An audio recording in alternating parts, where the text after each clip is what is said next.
Time's up. Have your own. Here it comes. Fade in. When it comes to fans, it is a fan's right to have whatever opinion they want to have. No! She's not supposed to be talking about... I have no idea what's going on, Dre, but it's fun. Talk about that! He's having a breakdown. Somebody call Johnny Cochran. I use it. It's great.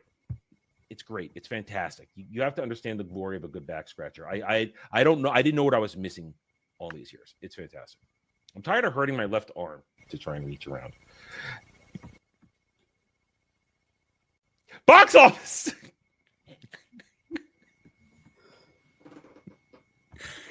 You're doing it to yourself. I am not responsible for the degeneracy of this stream. It's going to be some freak mess. You know it's going to be some weird freaky deaky, like,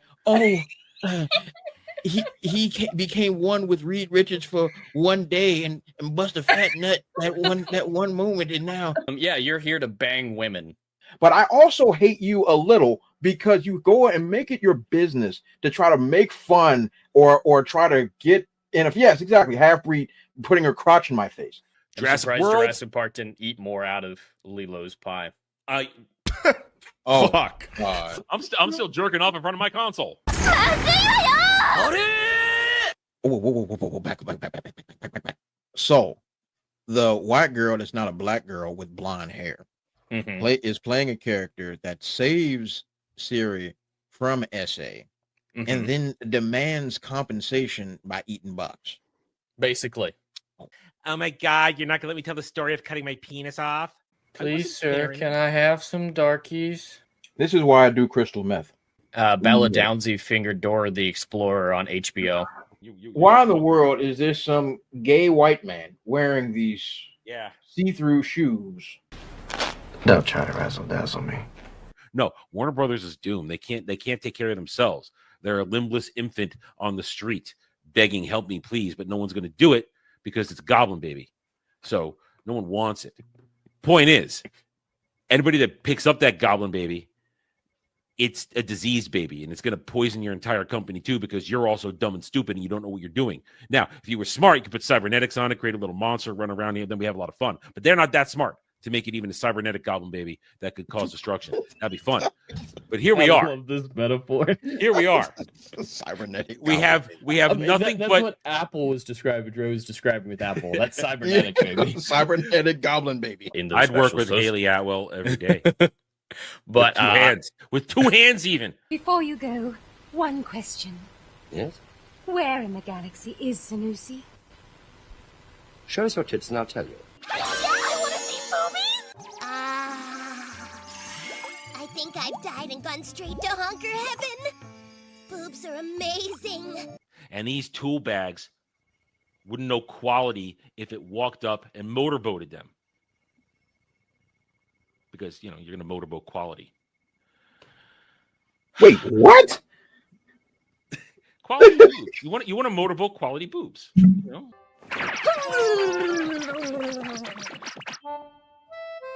we go. All better now.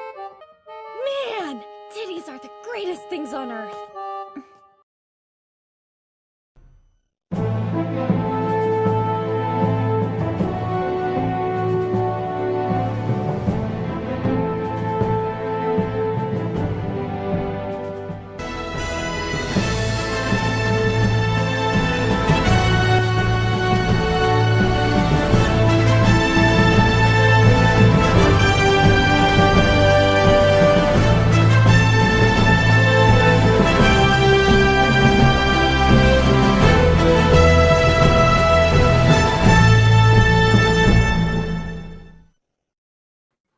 Last minute, everything today. Last minute. I hate going out on Sundays. It's a fucking zoo out there.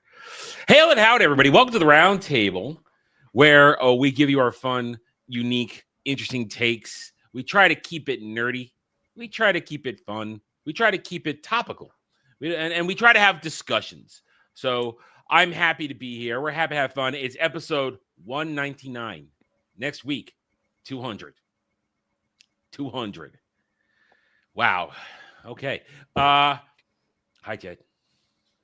Hi. That's all you get. That's all you get. Well, it is great to be here. Yes, we love to have good discussions, even if they're retarded half the time, even if they're ridiculous and devolve into Goblin babies.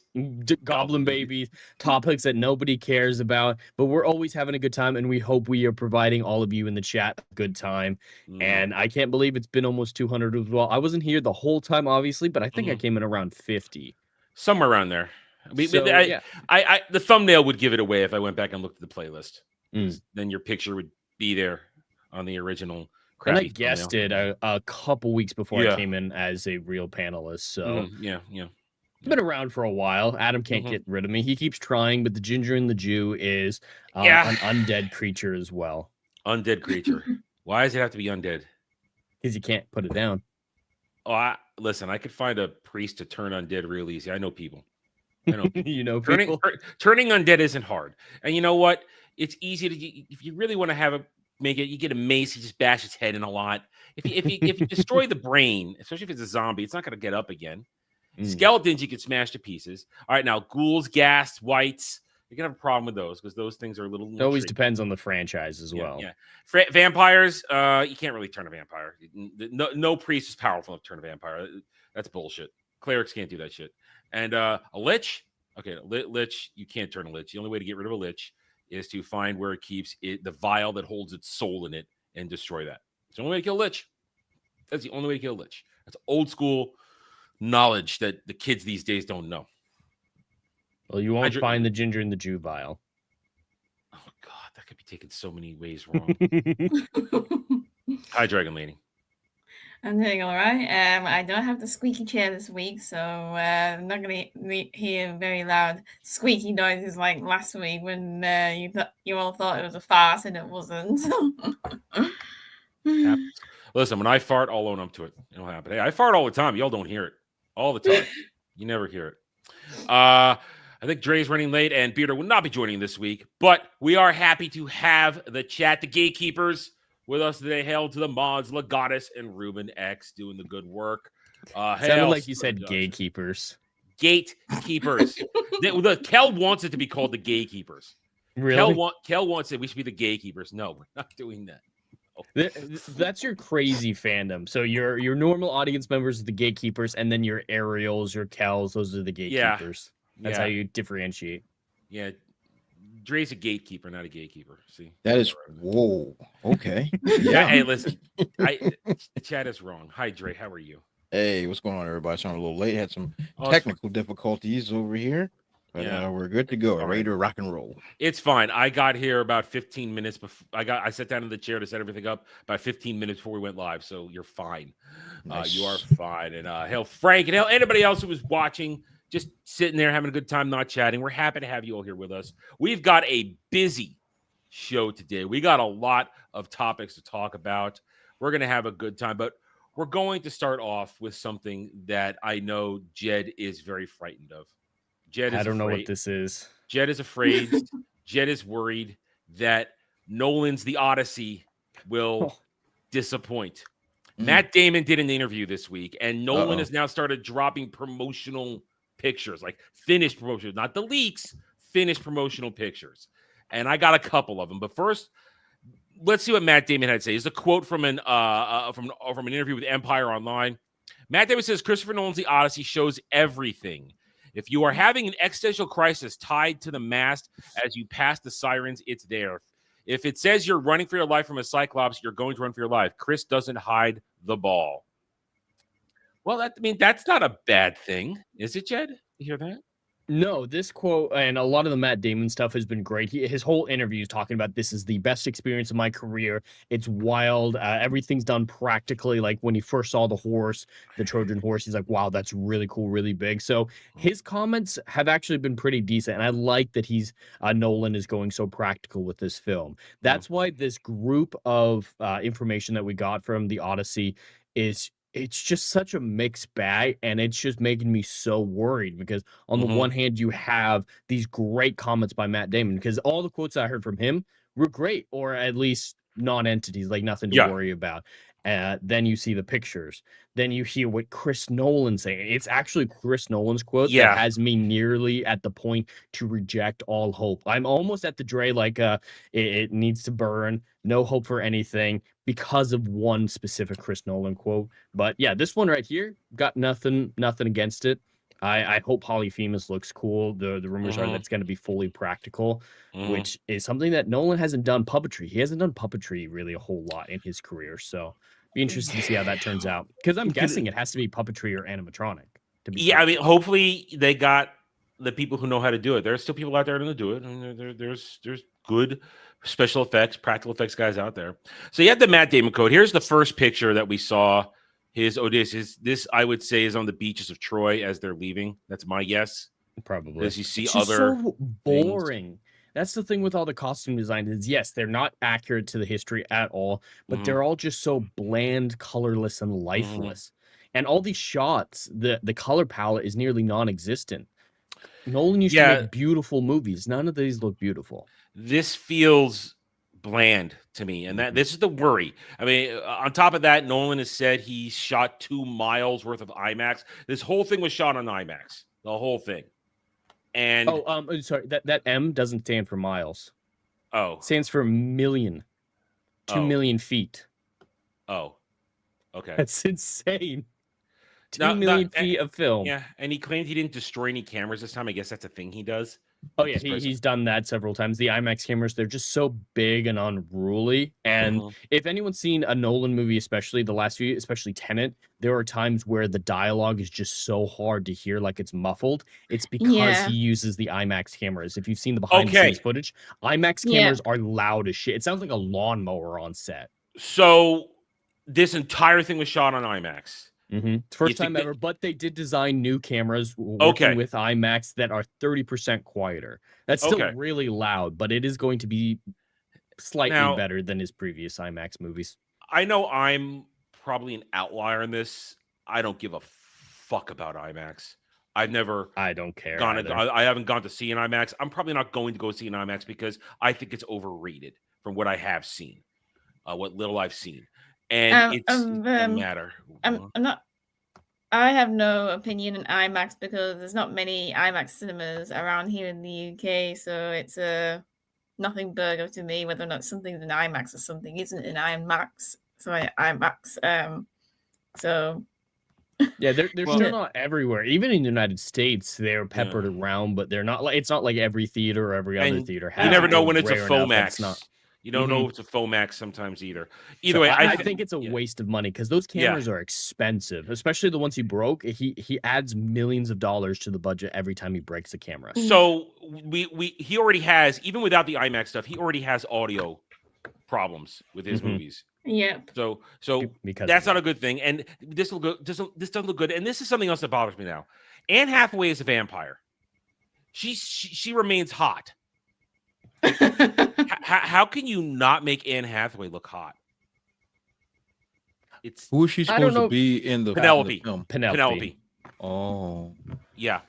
That is who we assume she would be playing. That's the most obvious role for her. It might just be a problem with this picture. Like the lighting's not great. Her face is shadowed, but nothing else of her head is. So it's just an awkward lighting situation. So it might be just a really bad picture. Mia Goth looks like a goblin. I mean, she always looks like a goblin. She's a great actress. Like Pearl, she delivers an incredible performance, but she's not an attractive woman. She looks like a goblin. So none of this looks, and I'm saying it's Penelope because she's holding. There's Odysseus' bow right there. They did announce that she is playing Penelope officially. So, I don't feel excitement for this at all right now, and I should, because like Jed, I have a great love and respect for Greek mythology and Homer's epic poetry, and I can't bring myself to feel like this is gonna work. I mean, there's some other stuff. There's some Tom Holland stuff out there. I didn't get that, but it's once you've seen one of the pictures, you've seen them all. They're either gray or overly yellow, like this shot here, and all the costumes are near colorless. It's a flat palette. Everybody looks like this. They're all scowling all the time. That's not necessarily what you should see for everyone. And yet, it was confirmed Zendaya is playing Athena. The entire cast is a mess, and That's not good. Odysseus' crew of Greek soldiers, specifically from Ithaca, they're diverse as hell. There's Asians, Indians, everything under the sun. There are a lot of red flags on this, and this is definitely something that we're not going to know until we see it. We really aren't. But I'm not confident at the moment. If we're proven wrong, we'll prove wrong. But I want to have faith. It's my favorite book with my favorite director. This should be grounds for my new favorite movie of all time. But everything I see out of it is concerning me. And I have a bias when it comes to Nolan. I am overly forgiving of his movies, especially Tenet. A lot of people didn't like. I still enjoyed that one. And even my bias isn't enough for me to have hope for this right now. So I think we're supposed to get a trailer in December. Paired with Avatar. Makes sense. I believe that's what's going to happen. So probably around Christmas we'll react. We'll react to that trailer. We will react to that trailer. I will save it for this show. We'll react to that trailer. But there you go. Did you see the Nolan comment that I was mentioning earlier? No, I did not. Do you have it? I don't have it pulled up, but it's an easy one. He says that his favorite version of the Odyssey and the one that he based the story around that he had on set with him all the time is the Emily Wilson one, which is the most recent translation of the story. And it's an abomination. It's a feminist who looked at the Odyssey and said, this is so masculine, this is so toxic, I've got to fix it. And poetry, it's stupid that you thought it should sound pretty. I'm going to make it sound normal and gritty because that's what people want. And it's awful. If anyone's seen a side-by-side of Emily Wilson's version versus Fengel's version, which is the one that I've read that is up until the last 5 years was the definitive version. It's probably the one I read in the 90s. Yeah, it's a massive difference. The most famous comparison is in the Fengel's version. It's like, tell me, oh fates, of the man of twists and turns who conquers fate. And like, that's a really beautiful passage right there. Her version is, tell me about a complicated man. And that's the version that he based it off of. That alone is like, I'm done. No. If he based this off Emily Wilson's version, this is going to be garbage. This feminist might propaganda. Be cooked. Do we know who did the screenwriting for this? He co-wrote it. I don't know who he co-wrote it with, but that's enough to ruin it. Because, she even talks about how she doesn't like Odysseus as a character. She took every possible translation opportunity to throw in a dig at Odysseus. It's like, he's Herod. Oh, he's weak instead of Herod. And every opportunity to desecrate the story, she took it. And if he's taking notes from her version, this will be an anti-Odysseus story. You see, you don't even need that. There's plenty in the regular traditional translation to have a good debate about Odysseus's behavior throughout the whole saga, because Odysseus is a hypocrite a lot of the times. I mean, he's a hypocrite. He goes on an arc. He's a good man, I'd say, at the end. But when he leaves Troy, he's still an idiot. I mean, one of my favorite hypocritical moments is the sirens. Everybody else, you have to put wax in your ears, but tie me to the mast so that I can hear it and survive. That is one of the biggest hypocrite moments of him. And he has many moments like that. There's plenty of things written into it to talk about how Odysseus is not the best of us, but learns from it and goes better. And then even at the very end, I got home, finally made it. I'm ready to leave again. Ready to go. Wanderlust. Hey. So if that is the source material that Nolan is using for his script, we might have a problem. Might have a problem. Okay. This could have been great because he was right. Everything has to die. It really does. Everything. It's depressing because when this was initially announced, I was so excited because Nolan was right. He said I was looking as a cinephile at what a big gap in filmography is, and there has never been a really great standout version of the Odyssey. No, as a movie, that's just the cinematic event. It deserves a massive scope. and it's never gotten it before. And it's such an easy formula to get right. You Just know- adapt the Fangles version, get Greek actors. It's a big enough story with a big enough director that you don't need star power. The But- actors involved aren't going to move the needle. You don't have to cast every A-lister under the But sun. he did. But he did. That's he could have made it so much better. It's an easy win, and he's messing it up. You know what Nolan should have done? And I don't care that there are versions that exist out there, and to me, they're all garbage anyway. So he should have started with the Iliad. He should have gone with Iliad and then gone into Odyssey. I think he should have done that. The only problem with that is the Iliad doesn't cover the whole war, so there'd be this big gap from the end of the Odyssey, the end of the Iliad to the Odyssey. True, but it's still I still he could have shot them both back to back and then faded out one and had the beginning of the one at the very end of the Iliad, and then you get the Odyssey. This is to me Mr. Continuity, and try your hand at the Iliad, which is a simpler story. It's a simpler story. It's way more focused on the war aspect of it. Yeah, and they could make because they can make Achilles as gay as they want because he was Achilles was gay. He was gay. A lot of Greek people were, and so I think that would have been a great idea. And if Nolan were actually doing this the right way, I would consider getting a bunch of scholars together to try to make the Telemanche. Do you guys know what that is? Yeah, you told me it's it's the Telemachus' lost story. Yeah, it's the lost third book in the trilogy that's been lost to history. So get enough experts involved to reconstruct the story as best you can for a third and make a whole trilogy of Homer. Because hey, Nolan can make trilogies. No one can make multiple things of stories. I feel like this is there's such a chance it's going to blow up in his face on this one. I see it, but we'll know when is it next year? Summer, spring? June or July? Yeah, we'll find out. We'll find out. That's definitely. Let's all watch and talk about it. One. I'm not going to assign it as homework, but I think we're all pretty much going to check it out. It's pretty much I feel like it's a given. That's not one we're all going to avoid. Anyway, all right. Speaking of movies, box office roundup, Sunday Privilege. This is just for my own personal satisfaction. Let's check out Badlands.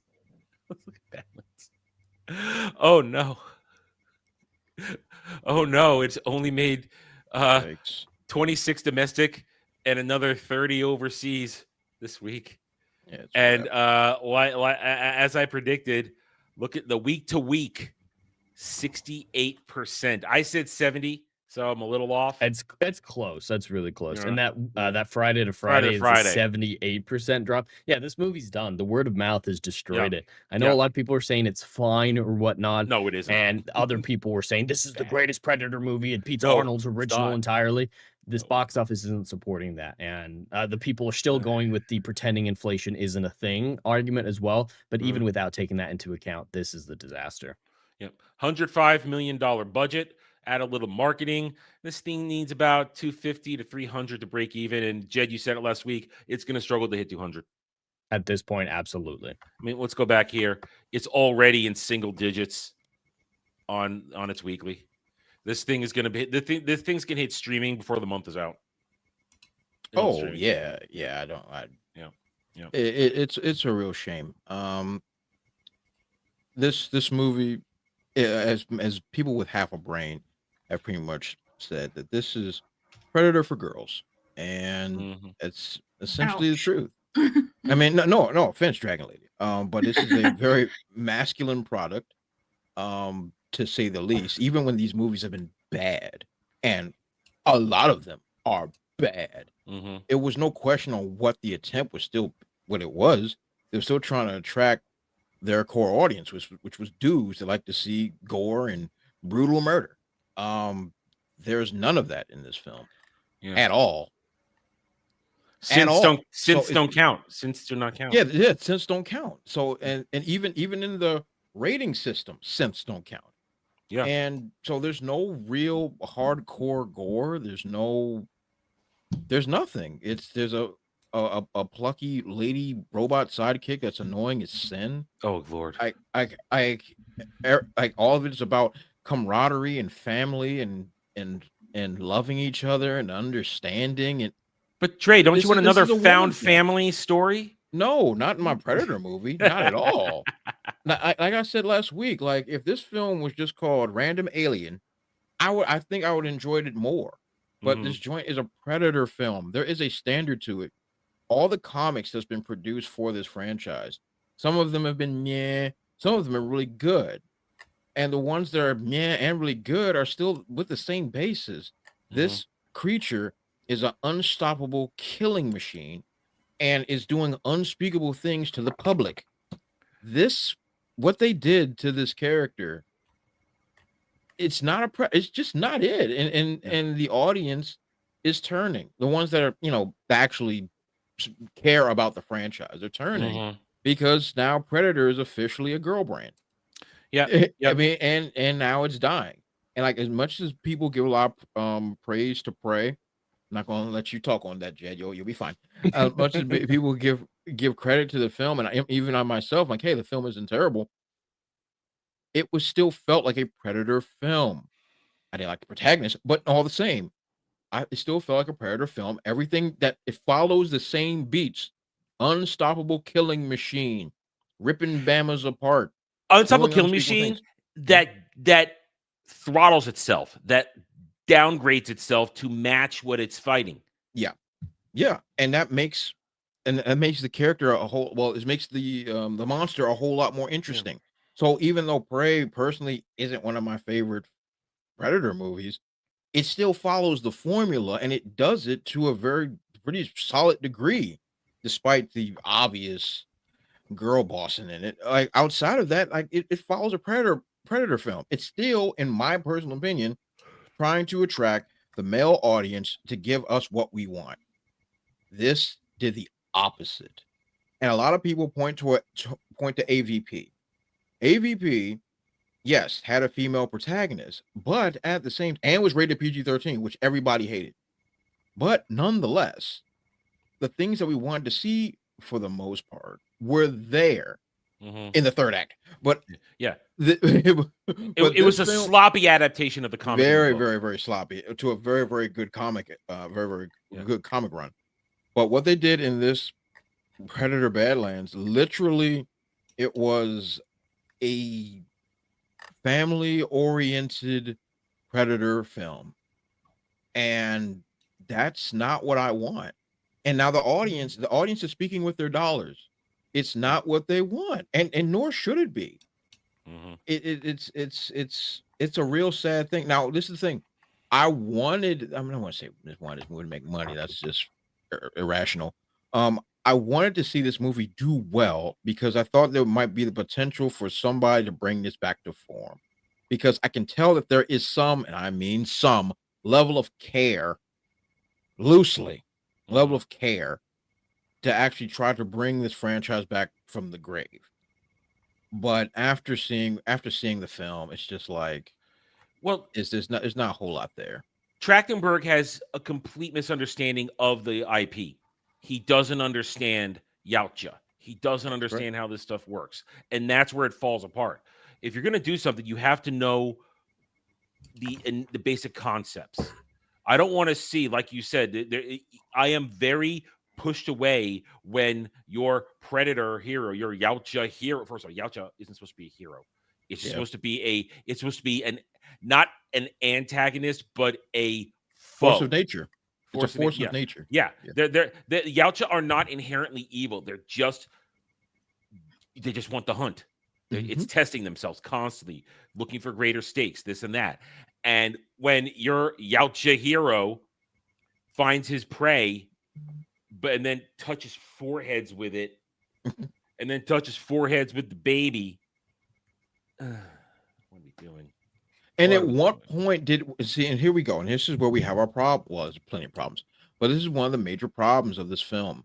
The best way I can describe this is a face turn. That's the best way I can describe this. For those that aren't into wrestling, that is when the heel or the bad guy has a come to Jesus moment and helps the good guy, and then now the whole crowd cheers. When did we have that moment in this film? When did we have the moment when the Yautja looks at what's the name of the creature? The whatever. Fraxis, whatever the hell it was called. Whatever. Yeah. Look at Which this is a dumb creature too. That creature is fucking stupid. Yeah. To have its head cut off and then regenerate, that's not right. But I mean, let's just take it for what it is. There was no point in this film where the Yautja will look at this and be like, "Oh, let me not kill this thing anymore." That moment never happened. I don't know if it was removed on the cutting room floor. I don't know. But the fact that the Weyland-Yutani went and come and scooped it up, now it wants to unite with it. That didn't make any freaking sense at all. Because of the baby. Screw that baby. Screw that baby. The baby ain't got nothing to do with this. I'm not after that baby. I'm after your mama. Give me that girl. But then you're making it an orphan. Who cares? Wait, and so then the this- answer is leave no orphans. That's the answer. Leave no orphans. So Everything let me dies. just get this straight. So I knew the basics of the plot, where it's this runt of a predator goes out on a hunt without permission to try to prove himself, teams up with the synth, whatnot. But does he really not kill the monster? The monster gets kidnapped by Weyland-Yutani, and then he tries to rescue it. All right. There's this giant creature. It's the thing that all Yautja fear, apparently, because it has such hyper regeneration. Nobody can kill it. He chops its head off and it rejoins with the body. That's how retarded it is. And this thing's like, it's a giant cross between like a feline and a bear almost. Yeah. And it's massive. It's got spikes on its fur, and it's a ripping machine. It's a killing machine. And he doesn't beat it, but then the Weyland-Yutani show up. The Fanning sister number 2's second character. She plays two characters. Right. Shows up. They freeze it because they took freeze grenades from his crashed ship, and they freeze it, and box it up, and then Fanning sister number 2's first synth and him figure out that the little baby they've been traveling with was basically the spawn of giant creature thing, and because the creature thing didn't kill him because the baby spit on him to mark it as a friend. And then he gets convinced, and then he goes back to his ship to try and see if he can leave. And then he looks at his old toy that his brother gave him, and he feels found family bullshit. And then we're gonna go, and then he gets bioweapons. Essentially, he gets all the critters that they came across in their travels as his weapons, exploding worms, exploding worms. He's got the acid spitting thing becomes this new plasma caster. He gets he makes himself a helmet. And you know what I hate about this? Never once did they refer to the fact of the Predator's infrared vision. They've completely. We got to remember these people seeing it. These critters seeing infrared. They don't see the world as we see it. Yeah, that was a major problem for me, because as far as I can tell, this is a very hot planet. Yeah, from what I can tell, because all of it is tropical, the whole 9 yards, and at no point did anything regarding the freezing of the creature and any of that stuff that would make, I don't know, the predator blind. Yeah, him actually seeing the sense when they're encapsulated. I'm just sitting there like, can he like see? Like, I even start questioning it. I mean, I wish I had forgotten this when I did my review. I wish I'd remembered it. But the point of the Predator visor is not to make it look badass. It's that it has different settings for different environments. And once it goes back to not understanding the lore you're dealing with. There should have been a lot of problems for Deck on this planet. Yeah. A lot of problems. It's a very good thing I didn't go to see this in the theater, because from what you're describing, I would have laughed so loudly that they would have had to kick me out. Yeah, it is pretty. Like when you just sit there and watch it, you're like, wait, what is going on? All right. So Jed, the final battle is Fanning sister number 2 in a mech trying to kill them, and they free Mama Beastie, and Mama Beastie comes out, beats the shit out of Fanning sister number 2's second character, swallows her. But Fanning sister number 2 had a frost grenade on her. Maybe a couple. And she froze it from the inside out and blew it up into many pieces. And that's how it died. Is that enough to kill it? Apparently so. Even though if it T1000 and got defrosted, probably would have come back together again because we see its head get cut off. Yeah, and it melts It it would back have taken together. a while, but yeah, that doesn't sound like a killing blow. But it was How did considered any a of killing this blow. get the respect from the Predators or the Yautja's father? It didn't. It didn't. Okay, good. He goes back at the end to challenge Daddy to a fight, and with an apparent undisclosed amount of time having passed, because little baby creatures now 5 times as big as it was. But he goes back so he can get his cloak, and they fight, and suddenly he's a badass. His brother, who was a much better fighter, couldn't take out Dad, and suddenly he's a badass and somehow wins the fight, and then he kills his own dad and takes it and says, "F you all, I'm not part of your clan. I have my own clan." Now, apparently there was a stinger. Apparently the mom comes around, I guess. Yeah, at the end. And they're trying to, and all the stands are saying, "I bet you cry. You didn't know that the Yautja females are bigger." Nobody cares. Yeah, and here we go. And this is the problem with the people that don't understand the lore. Yeah. The Yautja is a matriarchal society. Just like xenomorphs or whatever. They're a matriarchal society. The women stay behind and they govern and all that other stuff. The men are the warriors and the hunters and the soldiers and all other stuff like that. Having that type of matriarchal society, I think there was one comic, was it Bad Bloods? I can't remember off the top of my head. I think it was Bad Bloods. I'm pretty sure it was Bad Bloods, Predator Bad Bloods. In which the governess ends up sending out, which I think is classified as the wolf predator, to go and hunt down those predators that abandon their clans, to go and hunt them down. They're like a governing body, like the females are the governing body, but they don't carry the muscle. That's not how that works. So the governing body. So I don't know what they're gonna. I know it's a stinger to try to get people interested in a sequel. Oh, this is done. There's not another movie.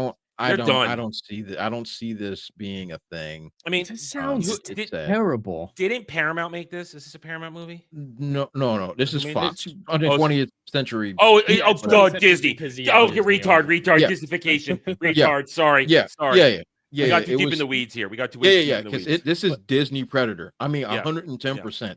Or to the wacky comedy crap that's in there, and weird quasi baby Yoda, and all this like all the Disney tropes are there. And I felt myself getting so annoyed because there are some moments that are pretty heavy, and they are immediately cut with comedy. Fanning sister number 2. She just can't shut the fuck up. It's a Predator movie, not a Guardians of the Galaxy movie. Well, it's Guardians without question. It's Guardians. No. Scratch that. It is a Mandalorian episode that never made the cut. I could see it. Sounds terrible. It's terrible. From everything you guys have described, of course, with a good writer and being taken seriously, it sounds like a xenomorph as the monster he goes to hunt makes a lot more sense because it's the thing that the Yautjas are connected with to such a degree. Their culture surrounding it. It's a big badge of honor to take out a xenomorph. That's all already been established, rather than making up a random new monster that nobody cares about. I mean, there's a divide. I mean, I've talked about this, a couple of people, especially Kel.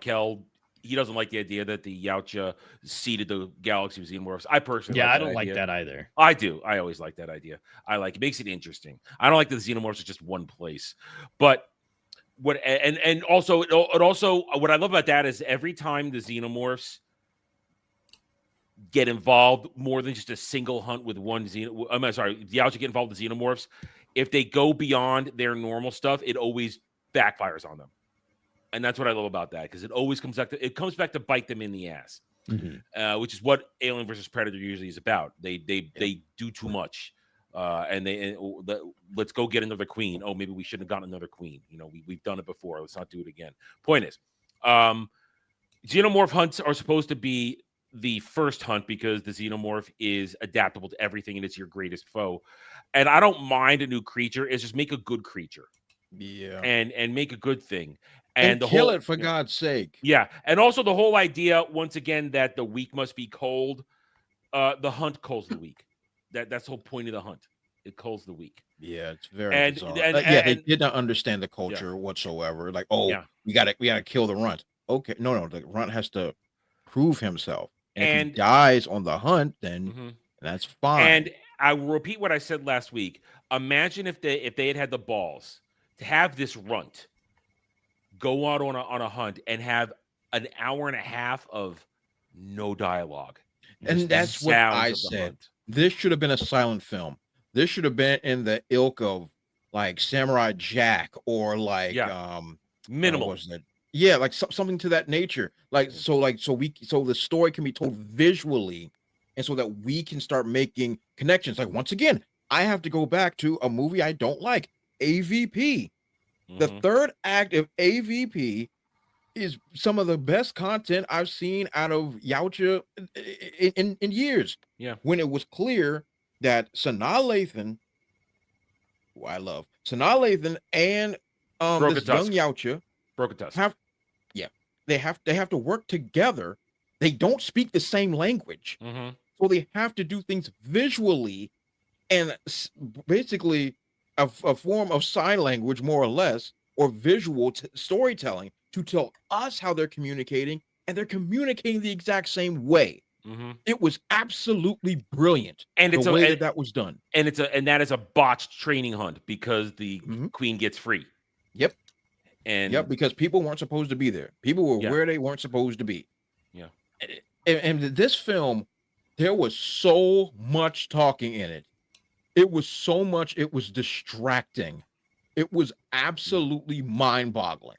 We literally could have had the entire opening sequence between the father and the two sons with no words and still got the same point across. Yeah. We could have had a lot less time as well. Yeah. We could have clearly seen that one is bigger than the other. Like a father is disappointed in the other. Put him in the trap, the whole 9 yards. All of that could have been told. But you have to go, Dad, Father, no. Yeah, that was so. But what is this? Daddy, don't hurt me, Daddy. I know you love to make fun of stands, and I thought this would make you both smile after all of that. Just this Predator rankings, all the new stuff at the top, 10 out of 10. Badlands number 1, 10. Killers 10. How can Ted and they then Predator. How can you rate any of those three higher than Predator 1 and Predator 2? I don't know. That is retarded. I don't know. Yeah, it's recency bias, and these people don't know what they're talking about. Oh, that's the creature right there, Jed. That's the creature in the first GIF. That's the beastie. Yeah, the bear monkey. That's ridiculous. Yeah, bear monkey lion dinosaur chicken, whatever that thing is, man. Yeah, it was very bizarre. These people are hard to deal with. Okay, so I didn't intend us to have this conversation, but great. This thing is a disaster. It deserves every bad thing it gets, and the stands are retarded. Now, another movie has come out, the number one movie this week, which knocked this one down. The Running Man. Oh, no. Budget of $133. I just looked it up. Budget of $133. Jed, you saw this. I did see this. I haven't seen the original Arnold movie. I haven't. You will next week. I will next week. But I have no context when it comes to this franchise. I actually quite enjoyed this movie a lot. It's a lot of fun. The action's great. The characters are enjoyable to watch. It's not high art or anything like that, but it's a classic mindless action movie. It feels like it belongs in maybe the early 2000s or something like that. It's not trying to convince you of anything. It's not trying to tell a message. It's not trying to change your worldview. It's just, hey, there's this interesting sandbox. Let's have some fun in it. And there's an action sequence like every 5-10 minutes. Like it's packed jam full of at least suspenseful sequences, if not full on action sequences. So it's a great ride. It's a thrill ride of a movie. It's a roller coaster of a movie, you know? So I enjoyed it a lot. I recommend it to people. I'm going to gladly rewatch it, probably get it on digital someday. And we'll see once I see the Arnold movie comparing it. A lot of people have negative thoughts when it comes to this one, which I just don't understand. It's a lot of them sound like they were expecting Citizen Kane. I know this is Edgar Wright, who's a fantastic director, but there's a great speech in the third act with Josh Brolin, who's the villain. He gives a monologue to the main character played by Glenn Powell, where he says, back in the day, executives like myself lost sight of what the point of entertainment was. They were so obsessed with telling some cheap message or convincing the audience of something or changing the audience's worldview, when what they should have been doing the whole time is just be entertaining. Now, his conclusion, or what he took from that conclusion, is entirely wrong, going back into like Roman gladiator stuff. But that's the principle of the film. It's not trying to tell you a damn thing. It's not trying to edify you on a spiritual level. It's like, hey, let's have some fun. Let's have some escapism. I like fun. And I think that's the ethos of the film as put forward by Josh Brolin, and I think it accomplishes that. If your expectations are something other than that, you're going to be disappointed. But if you understand what they were trying to go for, I think you'll enjoy it a lot more. But looking at this box office, I don't think most people were going into it thinking it was that. This is a flop. It's abysmal, yeah. A complete flop. I mean, it's regular, this domestic. Couldn't even break double digits anywhere in over 3,000 theaters. So it got a wide release. It's not like as though it had a and it was release. in the big theaters too, like the equivalent faux IMAX and whatnot in my area. And it's out everywhere in the world. No delayed releases except Brazil. It's out everywhere else. And Japan. Japan always gets shit late. And South Korea. But yeah, no big markets, it looks like. Asia always gets it a little bit later. Japan's not getting it till January. They always get things like 2 or 3 months later, and they reverse that. We don't get their shit for 2 or 3 months. So it's a give and take. But it's not like you're expecting a large turnout from Japan. No. So this is bad with a $133 million budget, significant marketing. Oh yeah. This thing probably needed about 350 to 400 to break even. Probably. And it's not, it might not even sniff 100. At this point, I'd be shocked if it got to 175, 60s probably its top out, which is about what Edgar Wright's last movie, Last Night in Soho, was about 68 in the end. So he's a niche director and shouldn't be doing these massive. Yeah, he shouldn't be doing these massive big budget movies. Because you and I have talked Last Night in Soho, and that's a good movie, but it's not a broad movie. It's a very simple focus on this thing, little movie. This was an attempt to remake the Schwarzenegger Running Man. They wanted it closer to Stephen King's original book, which I never read. Hell, I didn't even know Stephen King wrote the original version. I didn't even know that. Well, he used a pen name for it. That's why. It wasn't revealed until 2000 or something like that he was that pen name doing a lot of these other books. The original version, Schwarzenegger's Running Man, which we will be watching for next week's Saturday Night Drive-In, guys. They did show respect to the Arnold one. The new dollars they have, Arnold's on all the money. Oh. His governor photos on all the money in this movie. I thought it was funny. But that one is camp to the max, but it's pure crazy, insane, over-the-top 80s action. That is not high art either. That is an Arnold Schwarzenegger killing everything in sight movie to survive. I've heard that as well, which is why I don't understand why people were going into this movie expecting anything different. The franchise is known for being campy. I can explain this to you. Because nobody wants to see anything from the 80s remade. And it's an automatic piss them off feeling. So that's the core of it. So they go in with a negative bias. Yeah, the bias is there because, I mean, Running Man's not even one of Arnold's best. It sure isn't. It's a good one, but it's not one of his best. Because in this one, Jed, correct me if I'm wrong. In this one, it's the world hunting him, right? Because it's every citizen, the country. Yeah. In the Schwarzenegger one, it's a slight spoiler, but I mean, you're going to get that right away. It's individuals. It's special gladiators hunting him in the zones. There are those as well. There are hunters, is what they call them in this movie. So it's any individual citizen can report him in, like take a photo of him. It's like, hey, I found him. Give me money. And there's like prize money for that. And there is additional prize money if you kill one of the contestants. But it's primarily this group of hunters. Okay. All right. Yeah. So in the Schwarzenegger one, there are special hunters who are essentially wrestlers to the world at this point. And they you want to talk about goofy motherfuckers in some cases. Yeah, they're like larger than life. They're like robot. Yeah.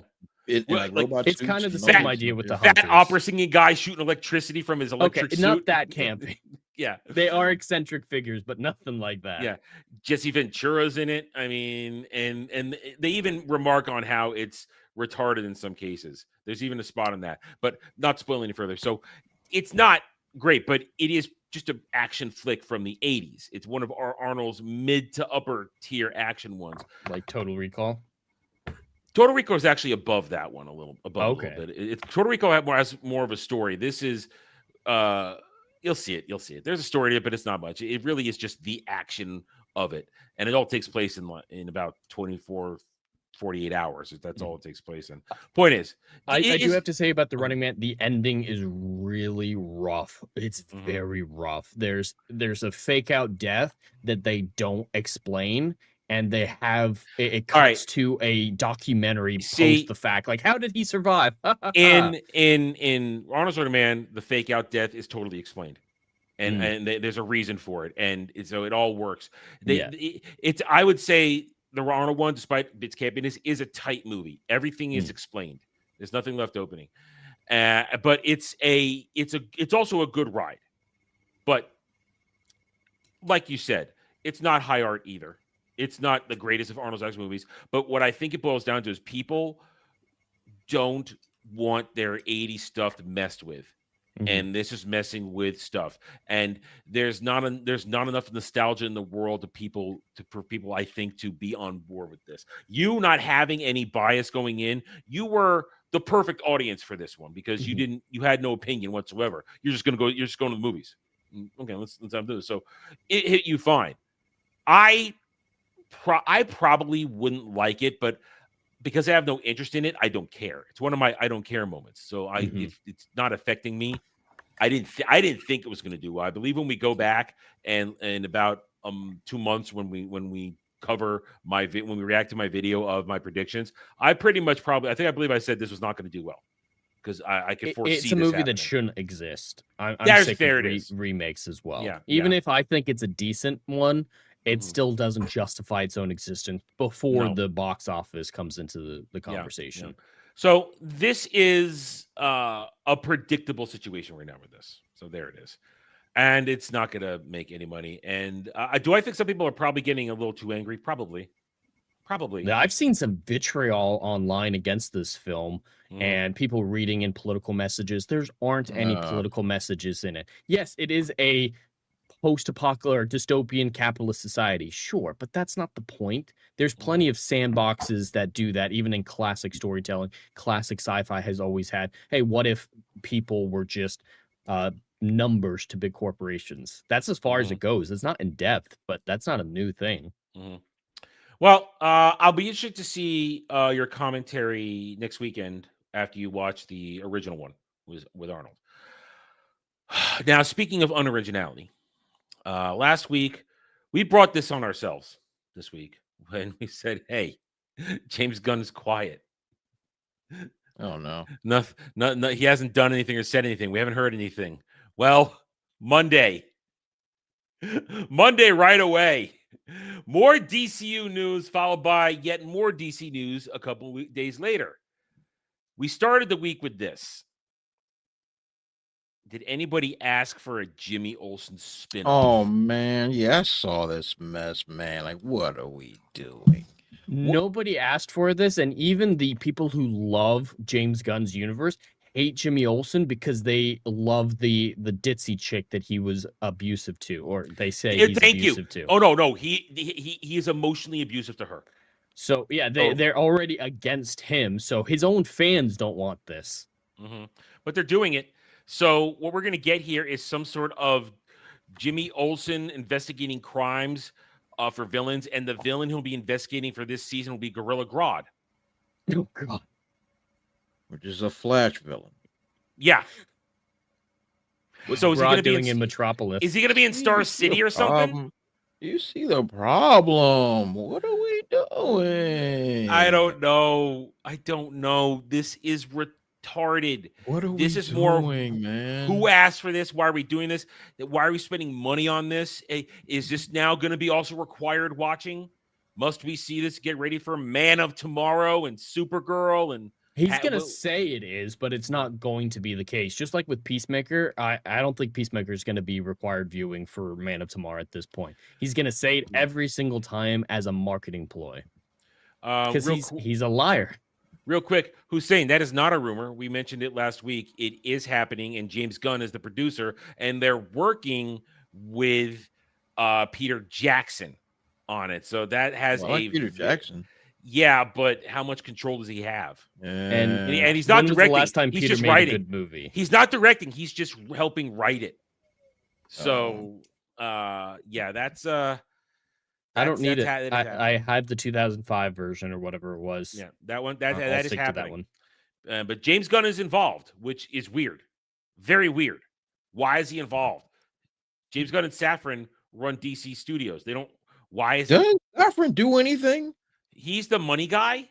Oh, that means no. He runs the business side of the studio, I guess. Well, then what is he doing? I don't know. Because the DC business Comics is tanking. ons V for Vendetta, I think. So that's why Yes, they're yes. involved. So Vertigo Comics. Oh, okay. Vertigo Comics. Okay. Vertigo Comics is where V for Vendetta comes from. DC owns Vertigo. DC owns Vertigo. Yeah. Okay. All right. So yeah, that's why they're involved. All right. So here we go. We got this, and this fell flat on this announcement. It doesn't make any sense. And apparently, this thing went into production or began right after the movie because they thought it was a good idea. Well, at the same time, once again now, James Gunn proves he's predictable in every way, shape, or form. When we heard about Man of Tomorrow, who did we all say was going to be the main villain without even a single hit? Brainiac. 100%. Well, Brainiac will be the main villain. Surprise, Man of surprise. Tomorrow. And this dude lied again. Remember when he put out the script cover for Man of Tomorrow saying, "Hey, I finished it, everyone. Isn't that so great?" And it had a picture of a human brain on it. And everyone's like, "Oh, this means it's Brainiac." He's like, "I didn't even think about it when I put a brain there. It was just a pretty image to me." Wait. Are you telling me James Gunn lies? Mm-hmm. Egad. All the time. He can't help himself. Yeah, he even was like, "Oh, yeah, I didn't even know Brainiac was associated with brains. I didn't think anyone would make that connection because I didn't make it." I hate that, man. So moron. everybody knew it was going to be Superman and Lex and whoever else they throw into this mix because there'll be more going up against Brainiac. How bad of an idea is this? Bad. Thank you. Dragon Lady said it all. It's bad. And here we go. Look, I like Brainiac. Oh, personally, I think it's a great top villain. tier. Absolutely. Omega level threat. 100%. Here's the issue. Well, actually, just plenty of issues. We still don't know. After a whole film, we still don't know where Superman is in his journey. We don't know. We really don't know. I'm going to assume that he never saved Kandor. I'm going to assume that that didn't happen. I have to because nobody's telling me anything. You're not establishing where, like, and he's already come in contact with, I'm just going to call it the Justice Society of America. I'm not calling it Justice, whatever Justice nonsense. Gang. Whatever that crap was. So Justice Society of America exists. That means, by all accounts and purposes, there's a Justice League. In some way, the Justice League exists in this universe. So you're going to sit there and tell me, without telling me, that the Justice League exists? Everybody knows all these different players. Everybody knows that Wonder Woman's there. Everybody knows that Batman's there. Everybody knows everything. And Brainiac is just showing up now? Here's the problem. Dre, years ago, you and I talked about if James Gunn had a real plan, he would have set up some sort of tease for what's coming at the end of this first Gods and Monsters arc, which has been thrown out the window. I wanted Warworld, and we realized it wasn't going to happen. But imagine if it had been a tease for a bunch of these movies where we've got Green Lanterns, we've got that, and people are getting reports of civilizations just disappearing.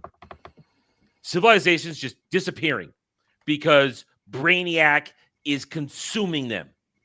And nobody knows. Nobody has seen it yet. And suddenly, now Superman's becoming prominent, and he hears Kryptonian. I'm heading to Earth. I'm heading to Earth. How did we not? How easy would that have been for a good tease and a build, especially if we with a Lantern show coming up? You're right. It would have been a nice tease. Yeah. But this man's a moron. Yeah. He's a moron, a liar, and a thief. Yeah. And So I don't understand. I'm about to have a brain aneurysm. How are we jumping to Brainiac when we haven't even established what Superman has done throughout his career? I have an answer because James Gunn can't do Darkseid now. That's why. Well, thank God. Darkseid's my favorite DC villain of all time, and I don't want him anywhere near Darkseid. Can't do Darkseid. You can't do Zod. Please. So he's got to no. do And, Brainiac. I'm sick of this man. He's a hack, and he needs to go. I do not like the fact of the matter that he had. He put up, and you say he put the teaser. I remember the brain thing in there, and he just pretended like nobody knew who Brainiac was, whatever. Why? Why are we doing another Superman movie? Why are we doing another Superman movie? What happened to your map? Gone. What happened to that? Gone. What happened to your map of quite frankly, garbage, honestly? Yes. What happened to your map? You're jumping to a second Superman film when once again, what happened to our, what was that? The Themyscira. What happened to that? Is that The still Themyscira happening? show's still happening, Dre. It's still happening. That's not happening in this life for the next. That Jones not happening. They're rushing. They're fast tracking Wonder Woman. You don't have to fast track Wonder Woman. Wonder Woman can stand on her own. This is one thing. Look, I gotta get once again, Snyder Bros. I'm giving y'all some credit today. I'll give Snyder this. Until studio interference, obviously, he was doing a solid job of establishing his big three. Mm-hmm. Man, it still was a solid film. I personally wasn't a big fan of it, but I like the portrayal of Superman from Henry Cavill. Wonder Woman was an absolutely fantastic film, in my opinion, and I definitely did not hate Batfleck.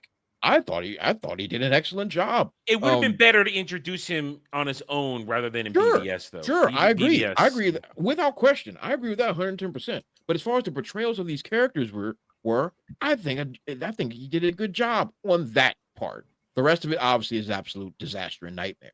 But he was at least smart enough to know. You established the three. Yeah. That's what you do. That's not hyperbole. That's what you do. DCAU did it decades ago. Decades ago, you established the big three. That's how it works. If you don't establish the big three, the rest, everything else falls apart. There's a reason why they're called the Trinity. They are the triangle that holds DC up. If you do not establish them, everything else becomes a question mark. Bringing in different Green Lanterns isn't going to help you. Bringing in some Mexican Hawk girls not going to help you. Bringing in freaking Mr. Terrific is not going to help you. Bringing in Greg Olson is not going to help you. Metamorpho's not going to help you. I don't understand how this is being lost. I don't get it. Peacemaker, an F-list character, F. Forget D, F. F-list character. That's your flagship poll. That's what you roll with. Oh, because it was my brainchild. You're a moron. You're a moron. If I am trying to build this DC universe from nothing, because essentially that's what it is, you establish the big three. Full stop, no more, no less, then build from it. The fact that you're jumping into a second Superman film, first of all, shows that you have no idea what you're doing officially. And two, you need to be stopped by somebody. Where's Zaslav? Anybody, somebody needs to stop Zaslav is getting ready for the sale. He's getting ready to make bank from the sale. That's all he's going to get his golden parachute and he's going to drift away. Sell it all, because like this is not good. You're trying to establish a universe on back-to-back Superman films? What are we talking about? Supergirl and Lobo and Clayface and Lanterns. Well, ridiculous. And Jimmy Olsen. And you mentioned, Dre, that there were all those other characters in the first Superman movie that were supposed to prop it up and help expand this universe, and that's what they were relying on. Well, apparently, Superman Man of Tomorrow will be shifting focus from a solo film to an ensemble film. It already was. Because Rick Flag Sr. has a big part in it. God. There's so many people confirmed for the second one. We thought it was bad when there was the Justice Gang and Metamorpho and all of them in the first one. Superman's going to have 20 minutes of screen time in this thing. Lex Luthor is going to be the main character. They already said it's a buddy cop and it's about him mostly. So, yeah, I think Lex Luthor is going to be the main character. Where's my Batman, Jed? He last appeared in an episode of Creature Commandos, and you saw him on a roof. Nowhere. So, do we have a casting? No, we don't. No. Do we have a Wonder Woman? No, we do not. Do we have a casting for anything? Do we have anything that would actually make this universe work?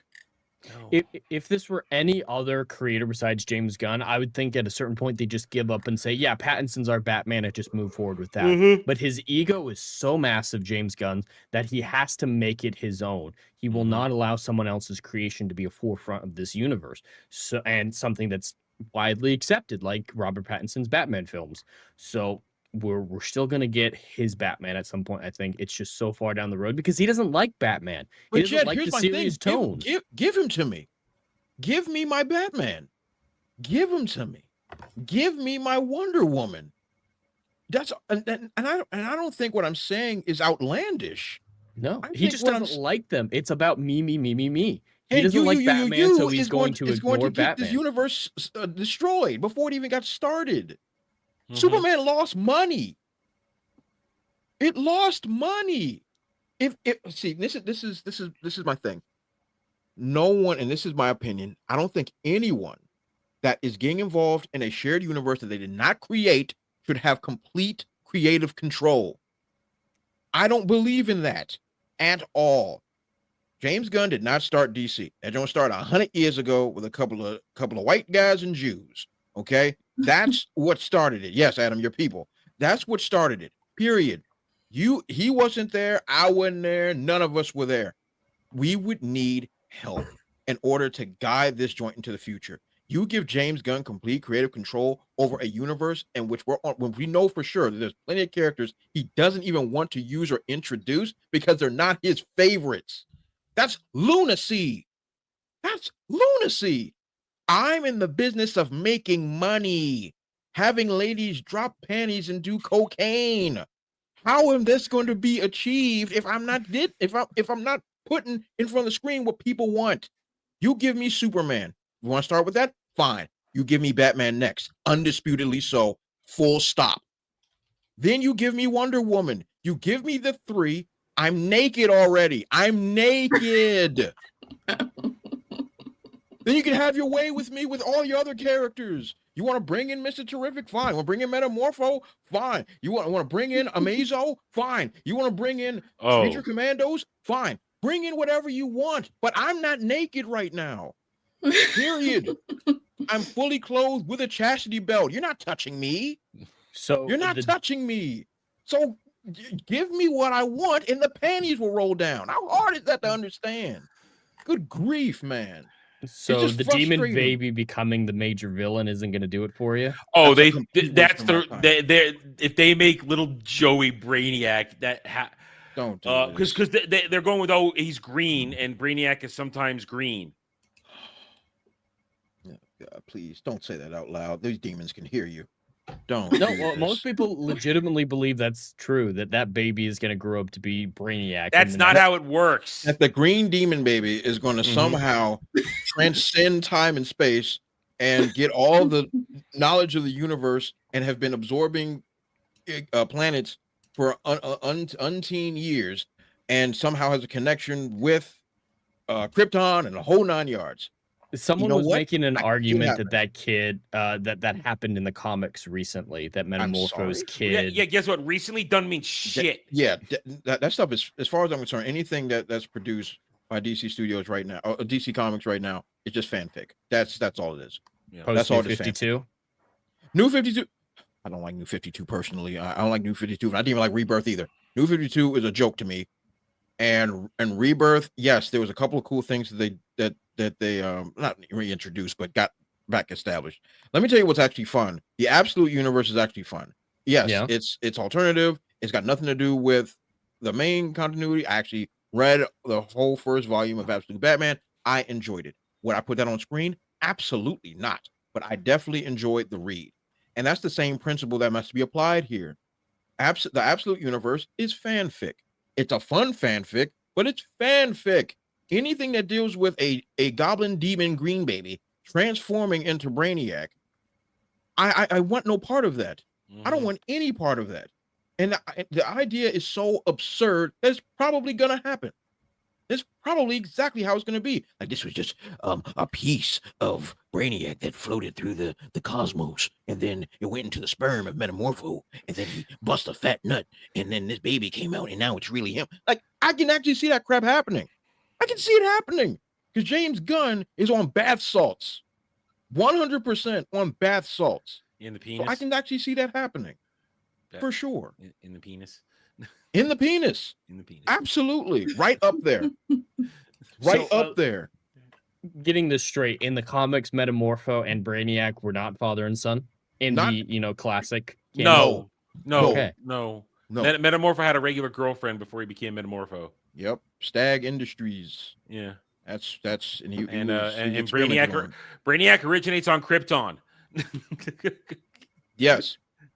Yeah. Full stop. Yes. Yeah. Yeah.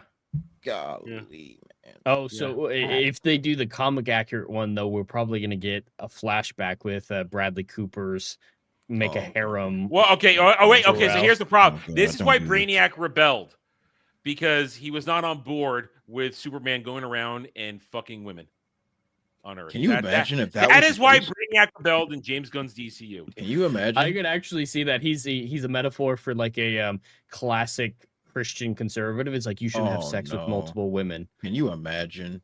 Can you imagine? Because we can't have anything nice. And so, man, it's like every time they open their mouths, it just cuts deep into my abdomen. Just so deep. Because I have so much love and so much passion for this freaking franchise. I've devoted pretty much my entire life to it. And the idea that some hack has gotten his hands on it and it's literally just having its way with it in front of me, and I'm tied to a chair. And people are cheering. And people are cheering. It's like you're standing there on the sidewalk watching this abuse and assault happen, and everybody's going, yeah, Exactly. all right.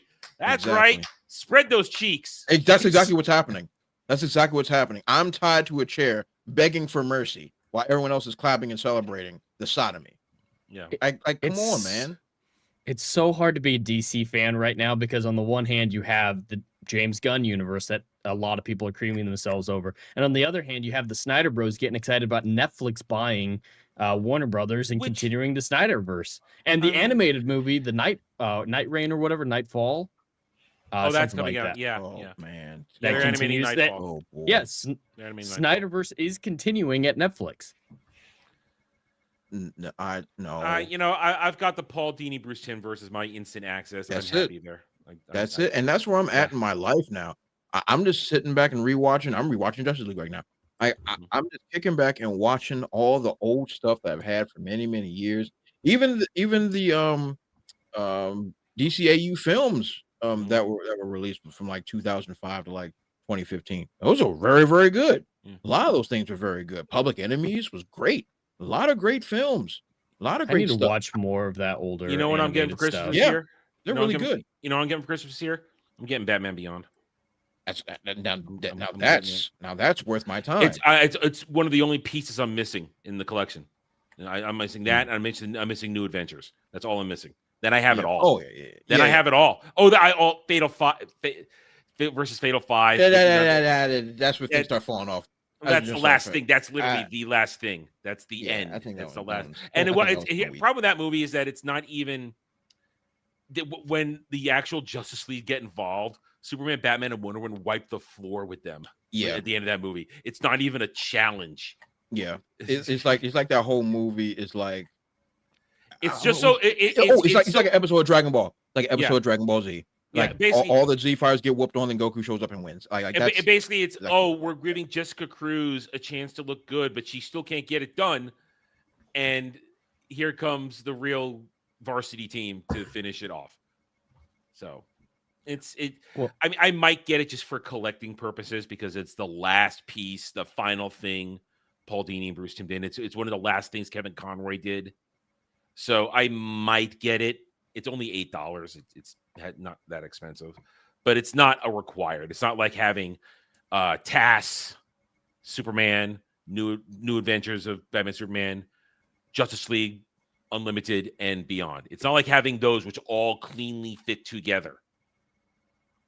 And I have that though. I mean, I have most of it right there, and I'm gonna get Batman Beyond. I mean, it's not that expensive. It's it'll probably drop a little more for Black Friday, Cyber Monday. So that's a get for me this year. For the past several years, every year I've gotten another piece of the Paul Dini Bruce Timm verse. For the past several years, I get another piece, and the next one is Batman Beyond. Well, because you two are absolute experts when it comes to stuff like this, the DC animated stuff, the only things I've ever seen are the Flashpoint movie, Under the Red Hood, and The Long Halloween. And The Long Halloween was good. It was just too damn long. Funnily enough. But do you guys have a recommendation for a good place to jump in? Is it just start with Batman the Animated Series? Right here. Or a specific movie? Like I haven't seen Master No. of Phantasm. Here's what you want to do. Wait, you didn't see Master of Phantasm? That's the capper to this. So you want to take Batman Animated Series. I mean, here's both sets. It's all good stuff. This set has both Mask of Phantasm and Sub-Zero in it. So it's all, these are all chronological in here. So you want to watch TS because this is the beginning of Bruce Timm and Paul Dini making glory. So you got over this. Then certain point in there, then you go with Superman Animated Series. All that right there. Very good. Then I don't have that one. Then there's the New Adventures of Batman and Superman, which they changed the art style drastically. But that was just kind of like they just like kind of featured throughout like that. Like, it was a little be a Batman episode or a Superman episode. Yeah, it was boom. It was the thing because that was the bridge, and then they combined the animation style that you see in these with New Adventures, and then you get Justice League. Yeah, no. The only animated ones. The only animated ones I've seen and have Batman the Killing Joke, Dark Knight Returns, Past 1 and 2. No. Okay, Dark Knight Returns is fantastic. Okay. Yes. Yeah. That joint is fan freaking tastic. That joint is scene for scene the book. That joint is scene for scene. Wait, now the book.